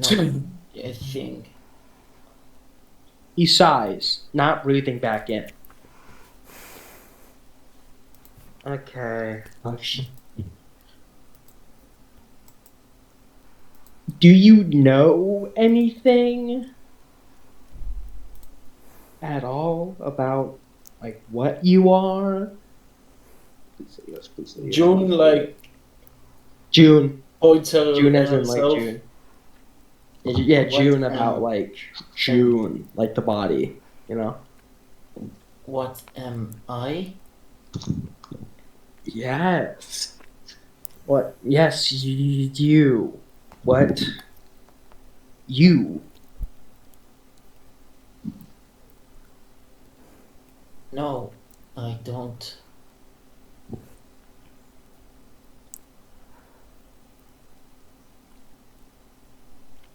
Of course. He talked. So, who's the person next to June again? Elias. I forget. Elias. Who's that one again? It's it's an NPC. Elias is an NPC. Okay.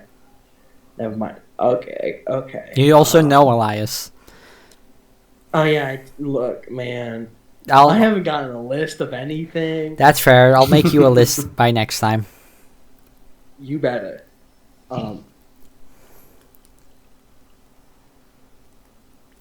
So I then go to the gothic-looking person who's schizophrenically drinking vodka Out of a straw.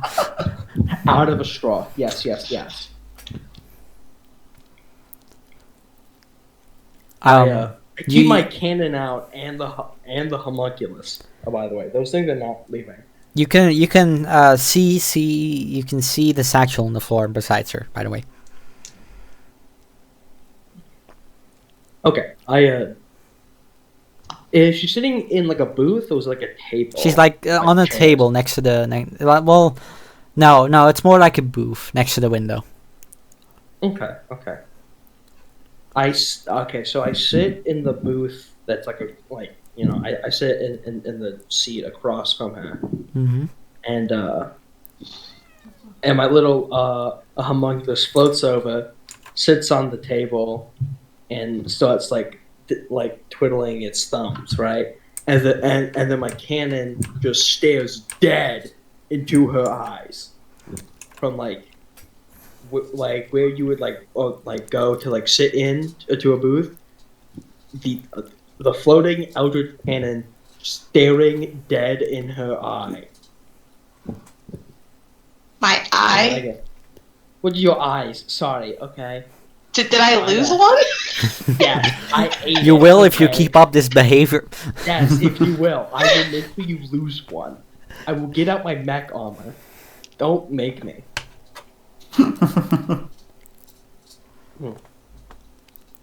So, could I get your name?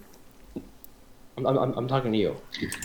Bug. I'm gonna just go look at him and be like, so are we not gonna talk about how this is fucking weird?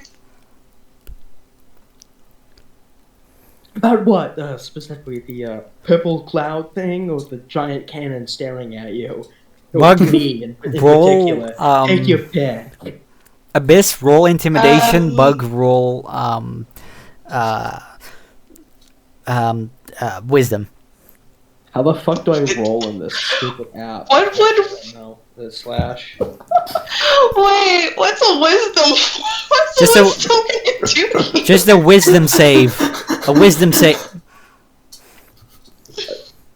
Roll the dice. How do I roll in this app? What are you You using? press the button. Oh, 14. yeah, D20. It doesn't matter. Okay. You can just click like intimidation if you're using D&D Beyond. No, I'm using a genuine stat. Like, I have dice apps on my computer, but I kind of want to use the Discord app that, like, rolls. I see. It's just exclamation mark D20. And you add your modifiers, of course. Oh, yeah, okay. What is my modifier? I don't think I have the greatest. Oh, yeah, I have no race. So Alright, Bug, let me check your, It didn't do it. Oh wait, do that exclamation mark a D20, right? yeah, exclamation mark. Oh, it's dot roll. Okay. Wait, there might be a shit ton of D20s on there, because before I went to go spam initiative. To intimidation? Oh Jesus! Oh no. So I lost by 1 point. God damn it. Okay. Alright, No, was it what's your time to modifier for intimidate, intimidation? 0. I have no 0. charisma. Okay, and I'm 19. bad. Okay, Bug, what's your wisdom saving throw? Oh, wait, the modifier? Or... No, what's the result of your roll, like with modifier? Result of the roll, then plus your modifier. 14. How much? 14. 14. Okay, Oh, you are incredibly intimidated. This strange looking man just sat in the booth across from you and has a weird mist creature sitting on his shoulder, and the other shoulder has a cannon. No, it's not on the shoulder, it's sitting on the table. It's the weird mist creature sitting on the table and a cannon on its shoulder directly pointed at you. To like the exit of like where she would like scooch off the booth, it's like looking dead at her. Just it's like pointed like to blast her head smooth off. I see. So since she's now intimidated, can I like ask? Yeah. Yeah. You want? Okay. Yeah. So, what's in that satchel, that bag that you have? Can hearing word from the, I don't know if you guys use the term, but grapevine. I'll look at him and say, to the Intimidated. effect of, what? Am I not allowed to have free will to say what I want to say? You No, are I'm saying- intimidated currently. You are intimidated, yes. You are scared. There is a cannon pointed right at you. What's its damage? I forget its damage. Oh, wait, you said cannon? Yes, Yeah, a cannon. cannon, as in, like, it shoots projectiles. Is it a pirate Why did cannon? you get a cannon? I have it. I'm an artificer, and then went down the artillerist, like a specialization. So I have an eldritch magic cannon that follows me. So I mean, like, Kadoy? What do you get the witch? Oh, okay, I guess.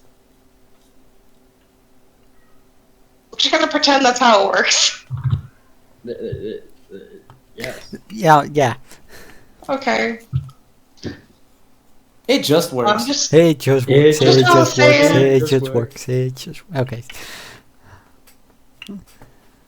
Go I on. was gonna say it's my purse. Okay.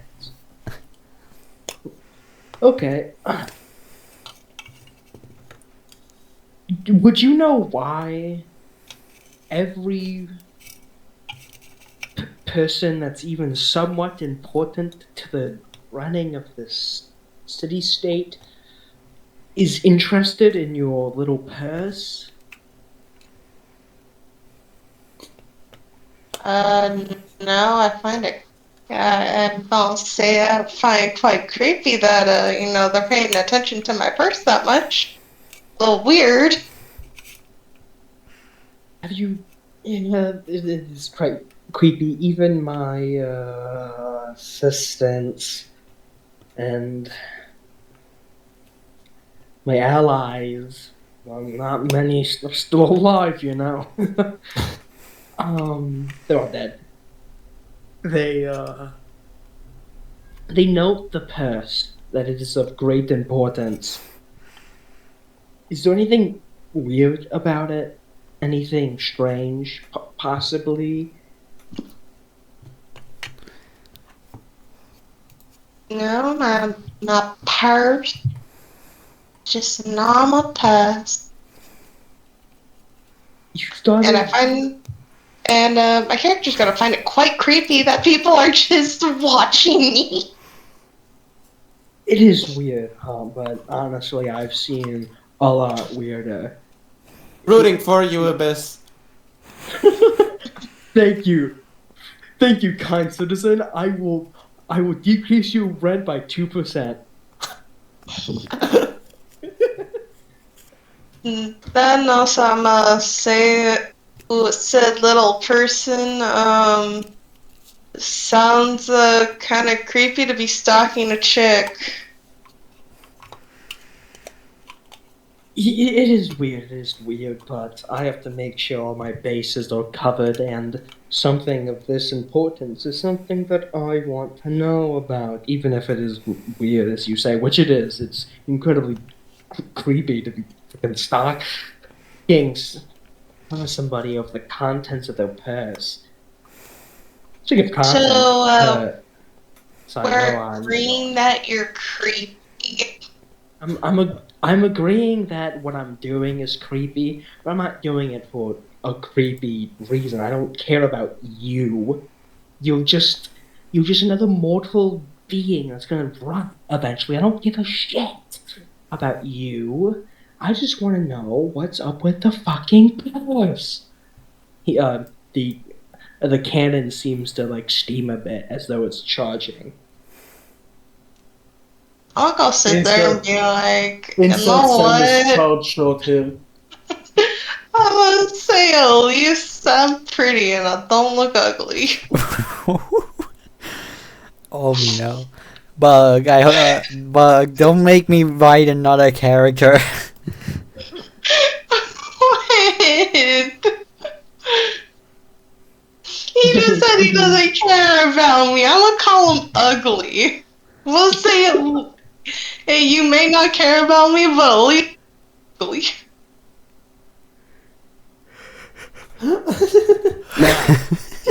Now, I point at her, right? And then I look to the homunculus. And then I point to her. And I point to the cannon. And then I point to her. I then point to a little arcane inscription. And then I point to her. I put it back in my pocket.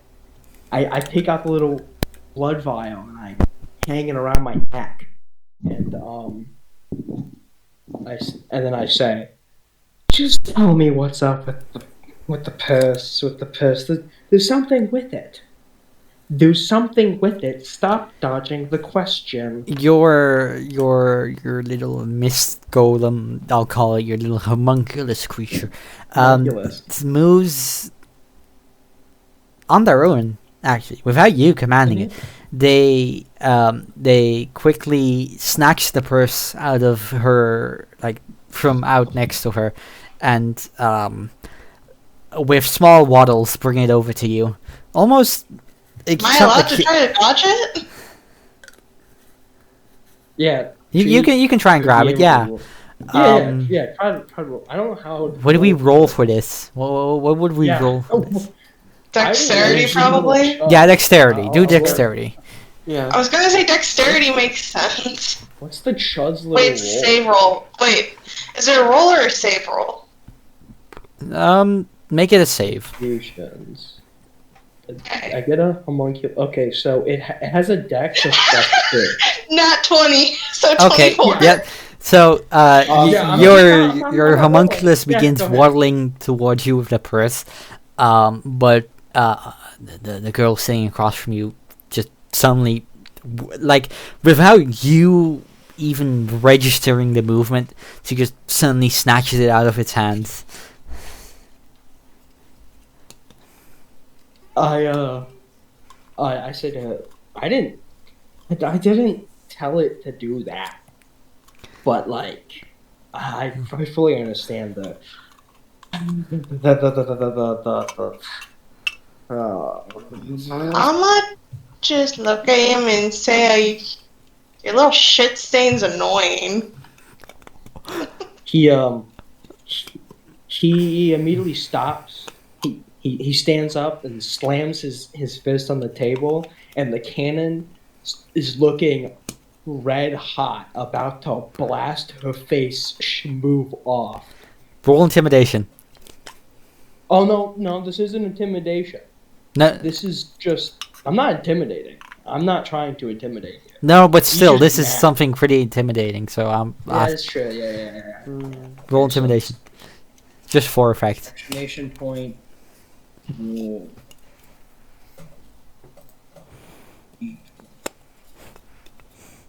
Space. You miss a space. I think you might need to send it I again. can't edit it. Yeah, hold on. Oh, I got 19. What the fuck? Okay. What are these high rolls? Yeah. Wow. Bug. You did not expect this. You are very intimidated. You are almost compelled to just answer his questions, just to try and save yourself. Okay, so now. Can I just lie and go with deception? You'd have to roll pretty high. Yeah, you've been intimidated twice. Wait, Just saying. Adder for. Wait. For deception. I feel like that's like is that charisma? Hold on, I'm looking. Beep, boop, beep, boop, beep, boop, boop. Beep, boop, beep, Wait, boop, how boop. does this work? Wait, hold on. A deception is a charisma stat, so Okay. it's a charm charisma thing. It's Riz. Chutzpah. I'm denying that. That it's not what was the charisma, roll? What was the roll? Oh. What was the roll, Roll. Bug? How much did you roll? What was the roll? I didn't roll yet because I wasn't sure what you were telling me to do. Roll deception. Roll deception. Roll 17. a d20. 17. Oh my I mean, it's God. low. It's lower than the. Intimidation. Yeah. So no. You've been intimidated twice with a roll of 19, so It's you the same are number, by the way. incredibly compelled to just answer the questions. Try and saving to like it's almost instinctual to save your own skin. In a manner of speaking. Yeah. So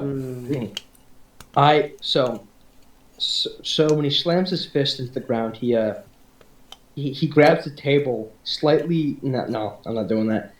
He's about to go into a little monologue here. Look, you little thing. I don't care about you, whatever petty reason you have for being here. What I've heard is you fucking stabbed the guy, and you have a purse or something in the purse.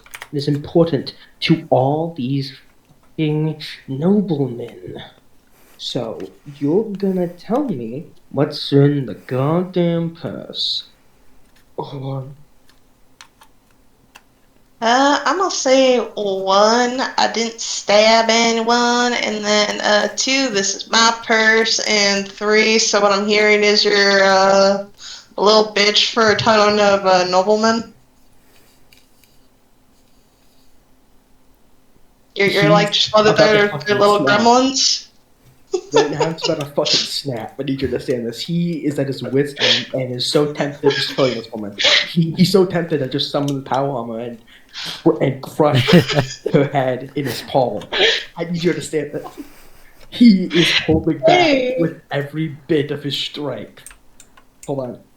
I want to roll. Broski's mad because it's true. Roll a Why are you Constitution. making these things words? I want to roll a Constitution.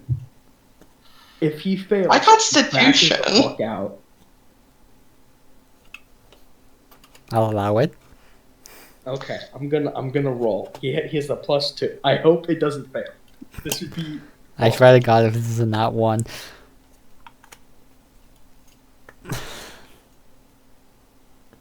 That's 12. It's above a 10. I'm gonna say that he's about to crash out. Bug, again, you are incredibly compelled to just tell the truth to this man. Look, you little insolent thing. You are pinpoint. Nothing. You will live and you will die. You are nothing but second. I've seen people live and die, live and die, live and die. The bloodline gets mutilated and mixed, ended by greed. I've seen people harness copper, iron, steel, war, bloodshed, peace, writing, blood once more. I've seen cults rack continents. I've seen people build bridges to connect them. I've seen it all. You are nothing. You're a little fucking pinpoint. Just tell me what's in the goddamn bag, or I'm gonna kill you and take it myself. This is your final little offer before I end your blood here. I'm gonna ask if he's done yet. Now, but Bug, you've been intimidated twice. Your character but- feels the urge. Like What's going on? He has like 10 charisma, so it wasn't like that intimidating, but he's fucking fuming. I just wanted to know if he's done with this monologue. I did warn you. Before we continue, 1 second, gotta move something real quick. I'll be like, literally 1 second. Tell me what's in the purse, or I'm about to air out this whole tavern. Bro's built like fucking Homelander. Well, that seems quite rude. Yeah, it is quite rude that you tell me what's in the purse. Okay. My belongings? Bug, he's running the city. He's an immortal being.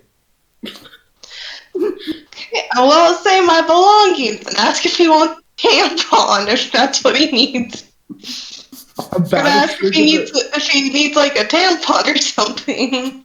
Okay, I'm like, okay, so armor. Okay, so armor of magical defense. Hold on.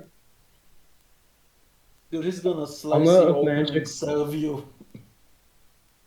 He's gonna slice you open, cook you, and serve you in this fucking turban. He's about to fucking destroy is what he's about to do. So, armor of magical strength, yes. And then, I forget which armor. Write, like, totally and then enhanced defense. By the end of season 2. Yes. Okay. But why? Okay, so yeah. I'm waiting for Sarah to get back, and I'm about to do something. Oh. 1 second, I'm gonna change this to my tablet because my phone's gonna die soon. No, that's fair. Go ahead. You are about to get slimed out, though. He's gonna I'm fight really good with combat. at your ass. I have a mech suit, a floating cannon, a homunculus serpent, and spite. Goku. You're gonna Goku. We'll win. A goth woman? A goth woman? Or Goku. I guess Goku. Who would win? Goth women versus Goku. Who would win?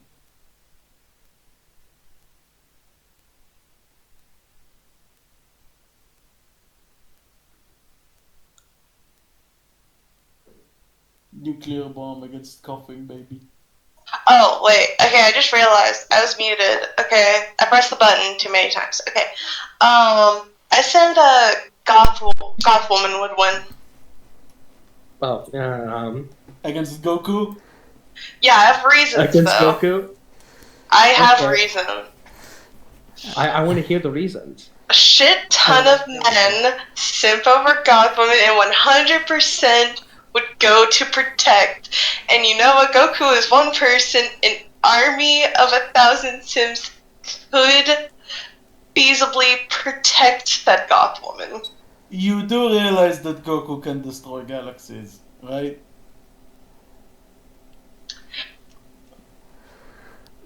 Okay, but the power of 1,000 sims.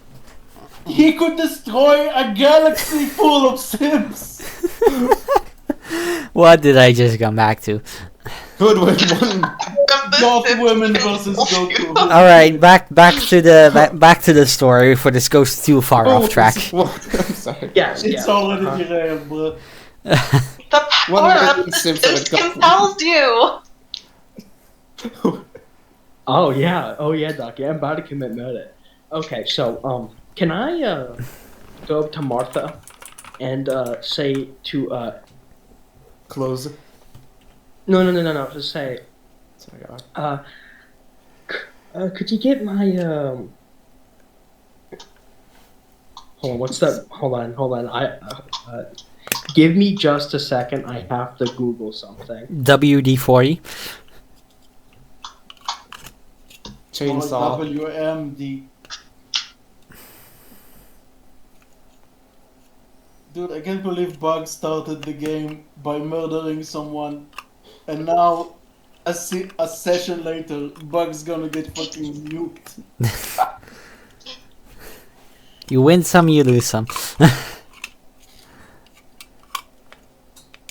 I say to Martha to get my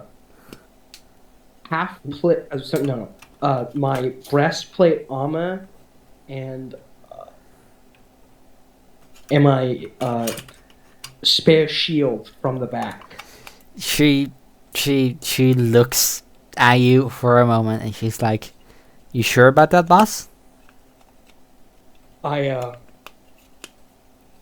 I would say if yes, please get it, but make sure that I'm not. It's just to make sure. I don't want to hurt anybody, but I need to make sure that someone is put in the goddamn place. Okay, so Thank you, Martha. before If- we go down this branch of the timeline, I will say, Bug, I'll allow a lot, right? But the dice said you were intimidated, so you are intimidated Twice. twice with rolls of 19. So you are like your character is indeed like Shitting compelled to themselves. properly, Pissing themselves. yeah, to answer to Ryan House about Very the complete. back. Brain Yeah. house. It's a brain, Rain House. Sure, shut up, Risk Get of it Rain. right? Limehouse. I will get you. I will make a mechanical being despite God. Anyway, so it So is very fun document. we'll reverse a little bit and we'll like after Rain House has done his Schizo monologue. speech. Yep. That's Oh no, Sarah, the thing is I am thinking because, okay, so you have to understand, I'm autistic. My imagination isn't the best.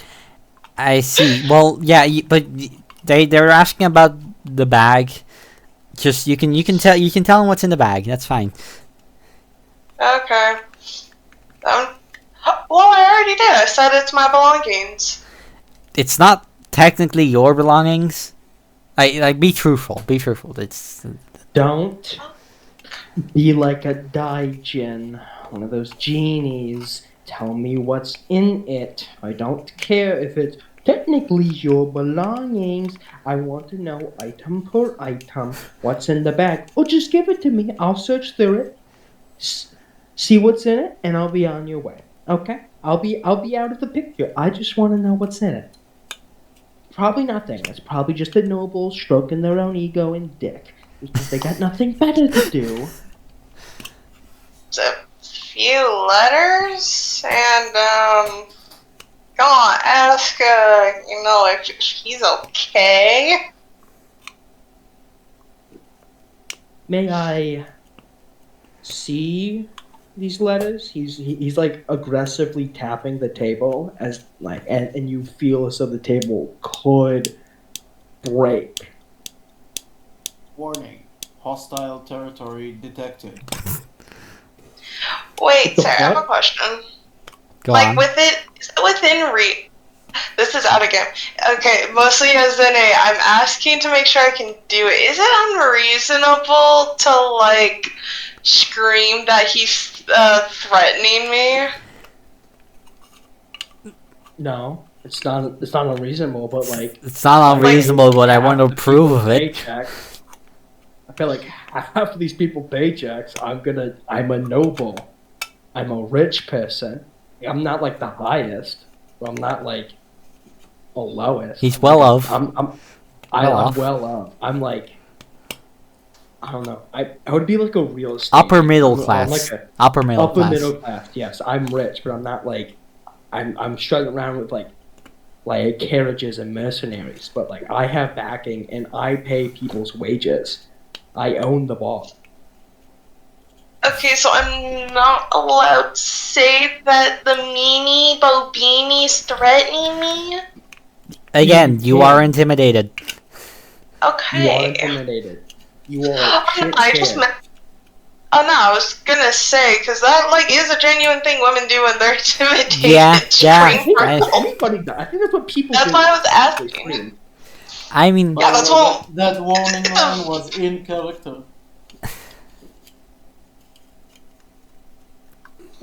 Yeah. I was asking to double check. What's happening? You can do it, but it's not gonna go Uh, anywhere.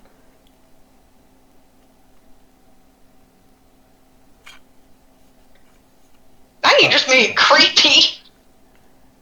And like not in like a spooked way, like I'm not talking about that in game. I just meant the way that was No, so I get it. creepy. Give me the letters. Give me the letters. Don't have all day. Sure, my Warning. life is Threat internal. assessment rising. Why do you want my fuck's sake. letters? Yes, I want the letters that you said were in the bag. Because I want to read through them. I don't really care. I could just take a copy. My memory is almost perfect.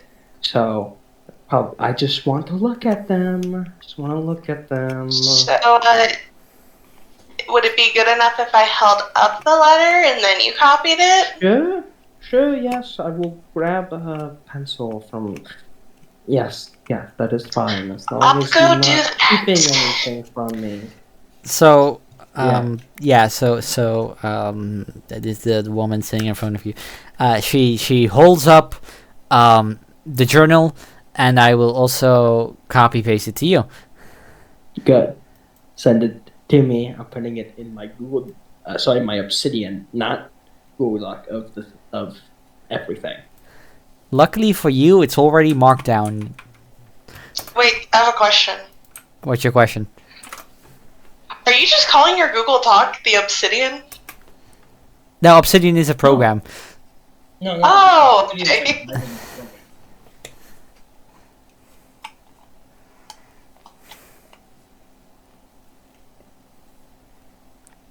All right, back to Vernio and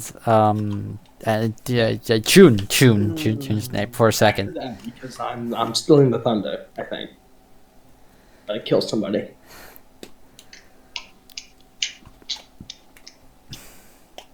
Hello. I'm not killing someone? Go on, converse. Converse. Go on. Warning. Go. Threat assessment rising. Sorry.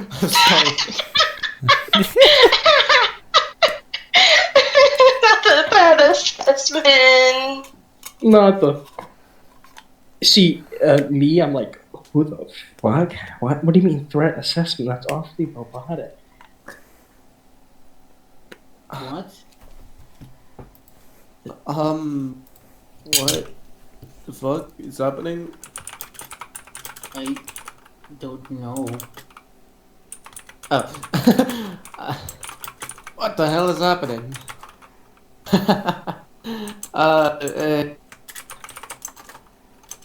Again, I don't know. Should we lock this place down?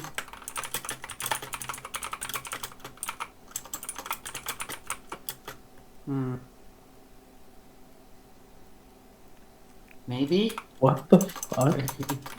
I think you should lock the place down due to the fact someone has an explosive. Do you mean my cannon? That's an magic. explosive. It's That's still technically an explosive. Actually, that's it's not. crazy. It's a magic cannon. I'll pull up the wiki. It's like genuinely like a magic thing. It's literally Does like it- a spell book to cast stuff. It's literally like Can't- not. I mean, we got a crazy woman and the smarty from kindergarten too. What? What did I do that's crazy? I drink vodka out of a straw. Case in point. Case in point.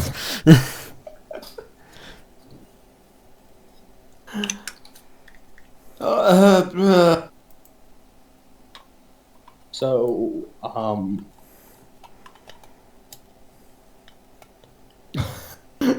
sorry. what is this threat assessment? Detected? What does that mean? It's something that pops in my head. I just said it out loud. I'm sorry. Is this I know. strange? My assessment is turning out to be. I kind of like turn around in the booth and like look over and like talk a little like louder. Goddamn troll image. You know what? No, I don't do that. I walk over to him. I sit back down next to him. I keep the cannon pointing at the goth woman, and the homunculus too, just to make sure. And well, no, the homunculus keeps like writing down the notes, while I go over to June.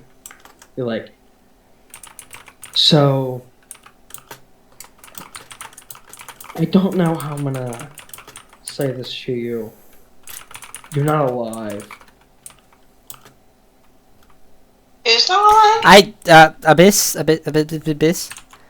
I'm gonna text you real quick. None of you heard that.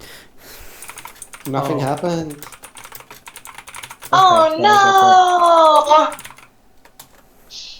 There. Fuck, I'm a ghost. Oh. Wait, I can work at Disneyland then. Let's go. Be So the it's best canon, Disney With the original employee. Walt. So I shoot the cannon, right? Anyway, I started blasting. Anyway, I didn't do that. I thought it was funny to say, but no, I didn't say that. So I guess I don't walk over that because that was the only thing I was gonna say. I was gonna be like, hey, you know, whatever. So I just continue to stare down Bug. Be like, is there anything else in your little satchel, your little pocket, little things? Anything like more? I don't care about any personal belongings. Just like other things related to these notes. Because what I've read so far is really important. Wait, sir, did I show him everything? Yes, you did. You showed me the Okay. notes. Did Okay. I see like the book thing? Yes, you saw Oh them. no, I didn't ask if it was anything or not. No. You showed him the letters and the journal, but you didn't show him the flower or the key. Just the letters and the contents of the journal.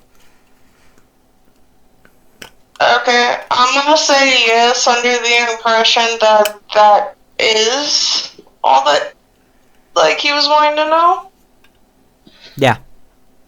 And I'll just say, that's all, that's all that's in there, so are you done checking me out?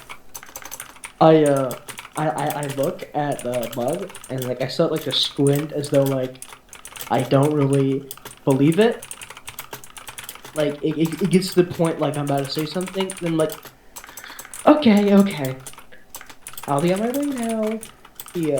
He puts the homunculus on his shoulder and then he has the cannon like follow him like a dog with like legs. Because that's a thing apparently with cannon. And Wait, I have a question. yes. Earlier, is the homunculus a duck? No. The cannon is its own thing. Don't worry about it. The homunculus is like a glowing purple orb, and like that's its head, and like the body is like a humanoid, slightly like feminine like body, but made of like purple flowing clouds. It's like a foot tall, maybe less. So Okay. Sorry, just based on what was said earlier, I thought it was a duck. oh no, the yeah, I don't know why the cannon can have fucking legs. Why was the cannon waddling? I don't know. It says when you create the cannon, you can determine its appearance and whether it has legs. Very specifically, if it has legs. I don't know. So it walks over to. I sit at like the bar, like in front of the bartender, and then I like order a Bloody Mary. A Bloody Mary, you say? That better be real in this canon. Sure. Yay! So I ordered that.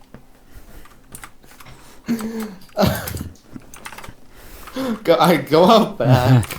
Well, first off, I say, but yes. And then I go out back. I Find Read a woman my named thoughts, Mary Albion. and kill her. This is my thoughts. What the fuck is happening? I am. This has got to be the most new thing ever. And then I search for the Bloody Mary. Good. Get me the Bloody Mary. I'm more. Wait, I'm you're more the like bartender? looking away from him, but like, yeah. You're the bartender? Yeah, he owns the bar. Oh, he owns a bar, and then I own you. I get it. I pay your checks. Ah. I just didn't know my boss was this. Well, my. Is it? So- is it Landlords, So- basically. landlord? I thought Martha was the owner. Is Martha not the owner? And I've been like lied What to. the fuck is who? Hold on. Yeah, I'm generally confused. Who's who? I need. Martha's the cook. Okay, Martha's. I'm way more familiar with Martha or Mothra. Do you wish to ask Martha instead? No, I want you. Okay. Get me a Bloody Mary stat. I get it for free because I own the establishment. Like, they're the bartender. I own. Like I pay the bills. One of my franchises. I get the recipes, I get the tomato juice, I get the vodka, and then spice it up with. Spice them up. I also add in a special sauce for my own. Here's your Bloody Mary. He downs it in one gulp. And I also want to ask. I wish to ask. Of course.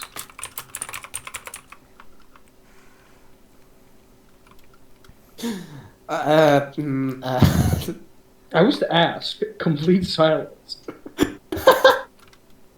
Okay, buddy. Crickets. Cricket.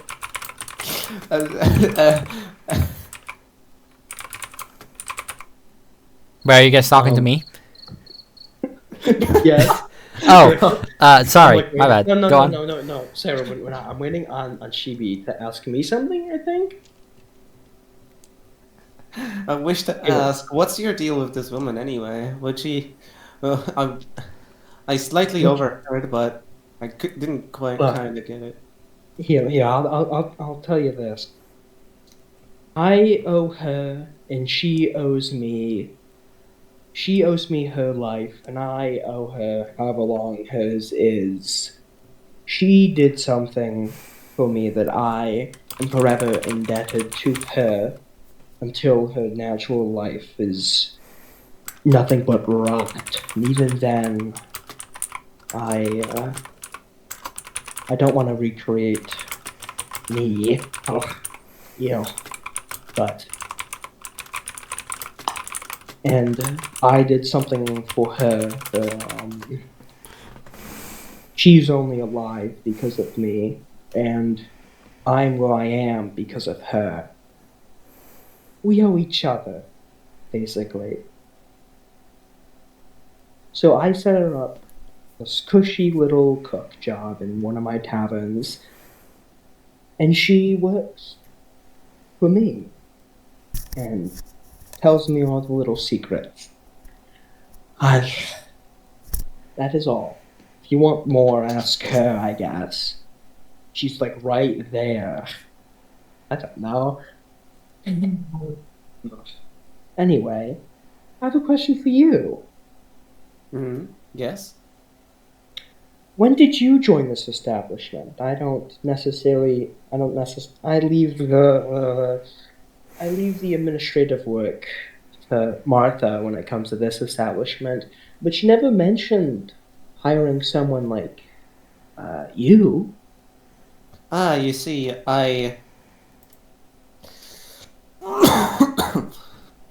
Excuse me. I see.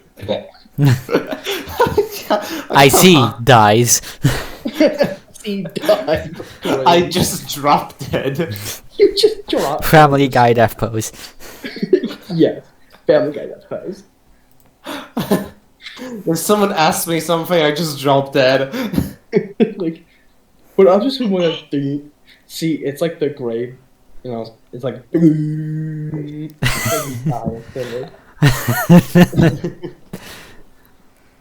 Well, you see, I have come quite recently. I have come about just a year ago, I believe. That's why then. I was a Sorry. bartender from my hometown until I came here. How interesting! How interesting. Yeah, I've been in my workshop for roughly a good while. I've lost track of time. Time loses meaning when a year is not a notable time referential unit. So I see. anyway, it's lovely to have someone new here. Always great having another person. They're always great watching them die and me being alive. And with that depressing note, I just noticed we hit the 2.5 hour mark. Oh jeez. So And I we're will start my ending monologue for this session. Wow, we did so much and so little at the same time. So as you all chat away, the hours pass without any of you really noticing. The warmth of the gilded acorn carries you four strangers through the evening. One of you, a lost soul searching for answers, a traveler carrying secrets, an old soul studying something impossible, a dwarf tending to a place where people find comfort. For a brief moment inside here, the world is simple. The fire burns, the drinks are poured, and the stories are shared. Outside, New Albion continues onward. Factories roar, steam rises, and people dream of tomorrow. And somewhere beneath that noise, something changes. The sun disappears behind the skyline. The last golden light fades from the streets. One by one, the lamps of New Albion ignite. The city sleeps, but not all of it, not everyone. The clock in the middle of the city strikes 3 times against the starlight. A single candle burns somewhere. The flame trembles despite there being no wind. A workshop sits hidden away from the rest of the world. Pages cover every surface. Drawings, notes, fields, attempts, years of obsession compressed into ink and paper. At the center of the room sits a figure. A body crafted from wood, porcelain, and metal. Not elegant and not perfect. Not like the impossible creations sleeping elsewhere in the city. This is a first step, a desperate attempt, a vessel, a chance. Annabelle stands before it. Her hands shake, not from fear, something more akin to hope. For years she has carried the memory of someone she lost, a childhood friend, a first love, someone who should have grown old beside her, someone who should have lived the life she never got to see. Jasper. The world told her he was gone, that his story had ended, that some doors could simply never be opened again. She refused to accept this. The machine begins, gears turn, pistons move, steam fills the room like a thick cloud. The circle beneath the workbench glows. The air grows heavy, and then for a moment, silence. The sign of silence, the kind of silence that follows a storm. Annabelle stares. Nothing, no movement, no miracle. Her expression begins to break. Then, a small sound, a crackling noise, not from the machine, but from the figure. A tiny radio hidden within his chest flickers to life. Static. A broken note. Then, a melody. A song. The song she knows. The song he used to play for her. Annabelle freezes. The world stops because Jasper is awake. Not speaking, not breathing, not returning the way she imagined he would. But he's there. His hands move slowly. His head turns. The little radio in his chest plays another few notes. A response, a recognition. Tears fill Annabelle's eyes. You remember. The doll remains silent. Only music answers.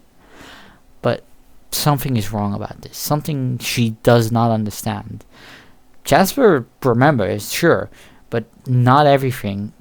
But he remembers enough. Enough to know where he was before this. Enough to remember peace. Enough to remember the feeling of finally resting. Enough to remember that he had moved on in Elysium. There had been no pain, no fear, no unfinished regrets, only peace. And now, he has been pulled away from it. Forced back into a world he had already left behind. His new body sits motionless. The radio in his chest plays softly, a song without words. A song that says everything for him that he cannot. Annabelle reaches for him, but Jasper does not move towards her. Not because he hates her, not because he does not love her, but because a part of him is still mourning the life he was just forced to leave. The life after his death. The life he cannot return to now. Years later, people will argue about what happened this night. Some will call it a miracle, some will call it a crime. Some will call it the birth of a new age. But those who were there, those who had heard that first song from a mechanical heart, they will remember something different. The moment humanity learned it could imitate life, and forgot to ask whether it should. Not much is certain about this, only that this would change New Albion forever.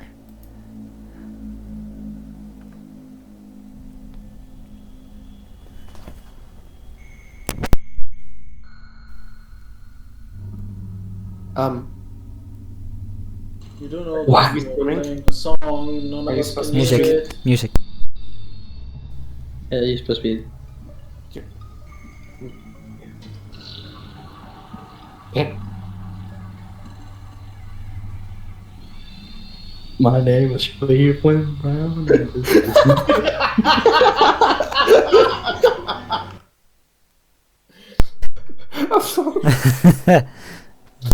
All you see, violence in movies and sex on TV. Good family values. Hey, Sarah. Look, there's a family We guy. got I forgot the rest of the show. I'm just a LARPer. What's up? No! Are you streaming? I'm doing so good. Apparently not. Yeah, we've said this already. You're Oh, not you said this streaming, already. so- Whoopsie. Oh my god, the old animation. Veronica? Kusalava? Wait, Oh this my is god, chat. the animation. Yeah. Oh my god. Nice. Alright. Oh, the pictures.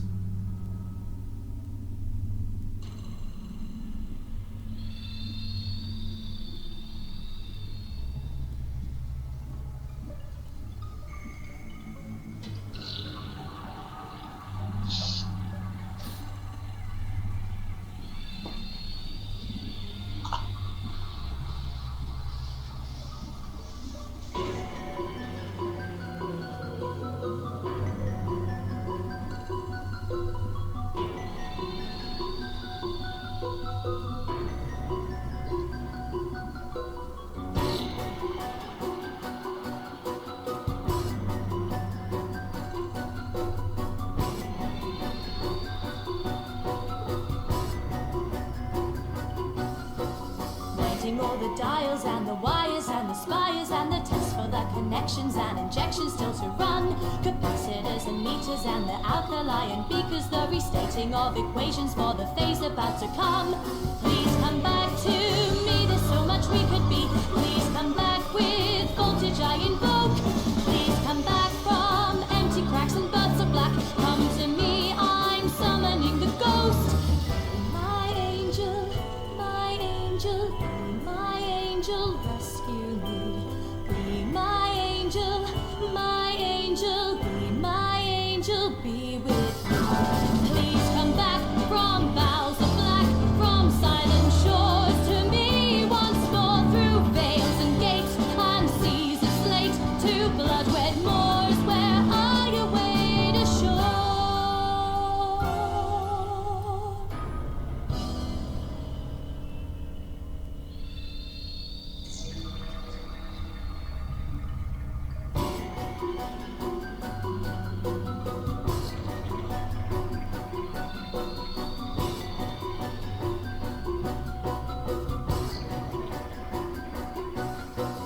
These are all my theories and hypotheses and inquiries, no gathering cadavers and they kick me out of school. All alone with theorems and experiments and endless tests, years and labs and numberlands, but now I've reached the goal. Please come back so we can have a life at last. Please come back, I grab at heaven's throat. Please come back, I beg and beg and cry enough. Come to me, I'm summoning the ghost. Be my angel, my angel, be my angel, rescue me. Be my angel, be my angel, be an angel, be. Please come back from boughs of black, from silent shores to me once more, through veils and gates and seas of slate, to blood-red moors where I await ashore.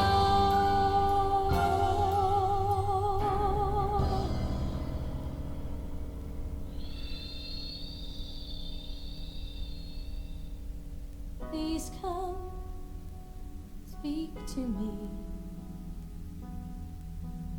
Please come, speak to me. All the things we can share and conceive, if you come speak to me. I remember you from school. You were dashing and I so uncool. You didn't know I was alive until that one night we spoke and you kissed me. But then I was expelled. You married her as well. Now you've died, but I can bring you back to life, and soon you'll speak to me. Be my angel, be my angel, be my angel, rescue me. Be my angel, be my angel, be an angel, be with me. Be my angel, be my angel, be my angel, rescue me. Be my angel, be my angel, be my angel, be with me. Be my angel, my angel, be my angel, rescue me. My angel, my angel, my angel, be. Please come back so we can have a life at last. Please come back, I grab at heaven's throat. Please come back, I beck and cry enough.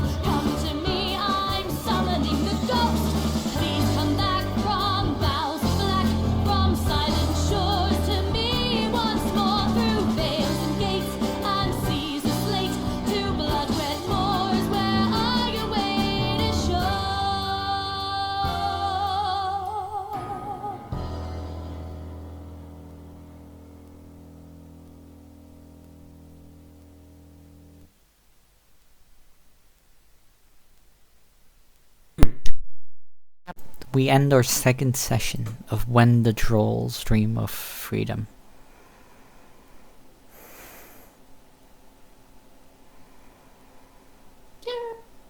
Yay. My name is Lynn Brown. Hello, everybody. My name is Marcus Meyer. So, Hello, I'm any Your last security is great. goodbyes? Or is it? But it was so close to blasting your head smooth off. If I got 10 or under, I need you to understand that. If I didn't have that +2, you would have been dead. You would have been actually dead. Damn, I like being problematic though. All right, Sorry- and with that, sorry, I say girlie, goodbye but to you people almost watching died. this from the recording. Bye It was bye. awesome. Goodbye. Yeah, what do you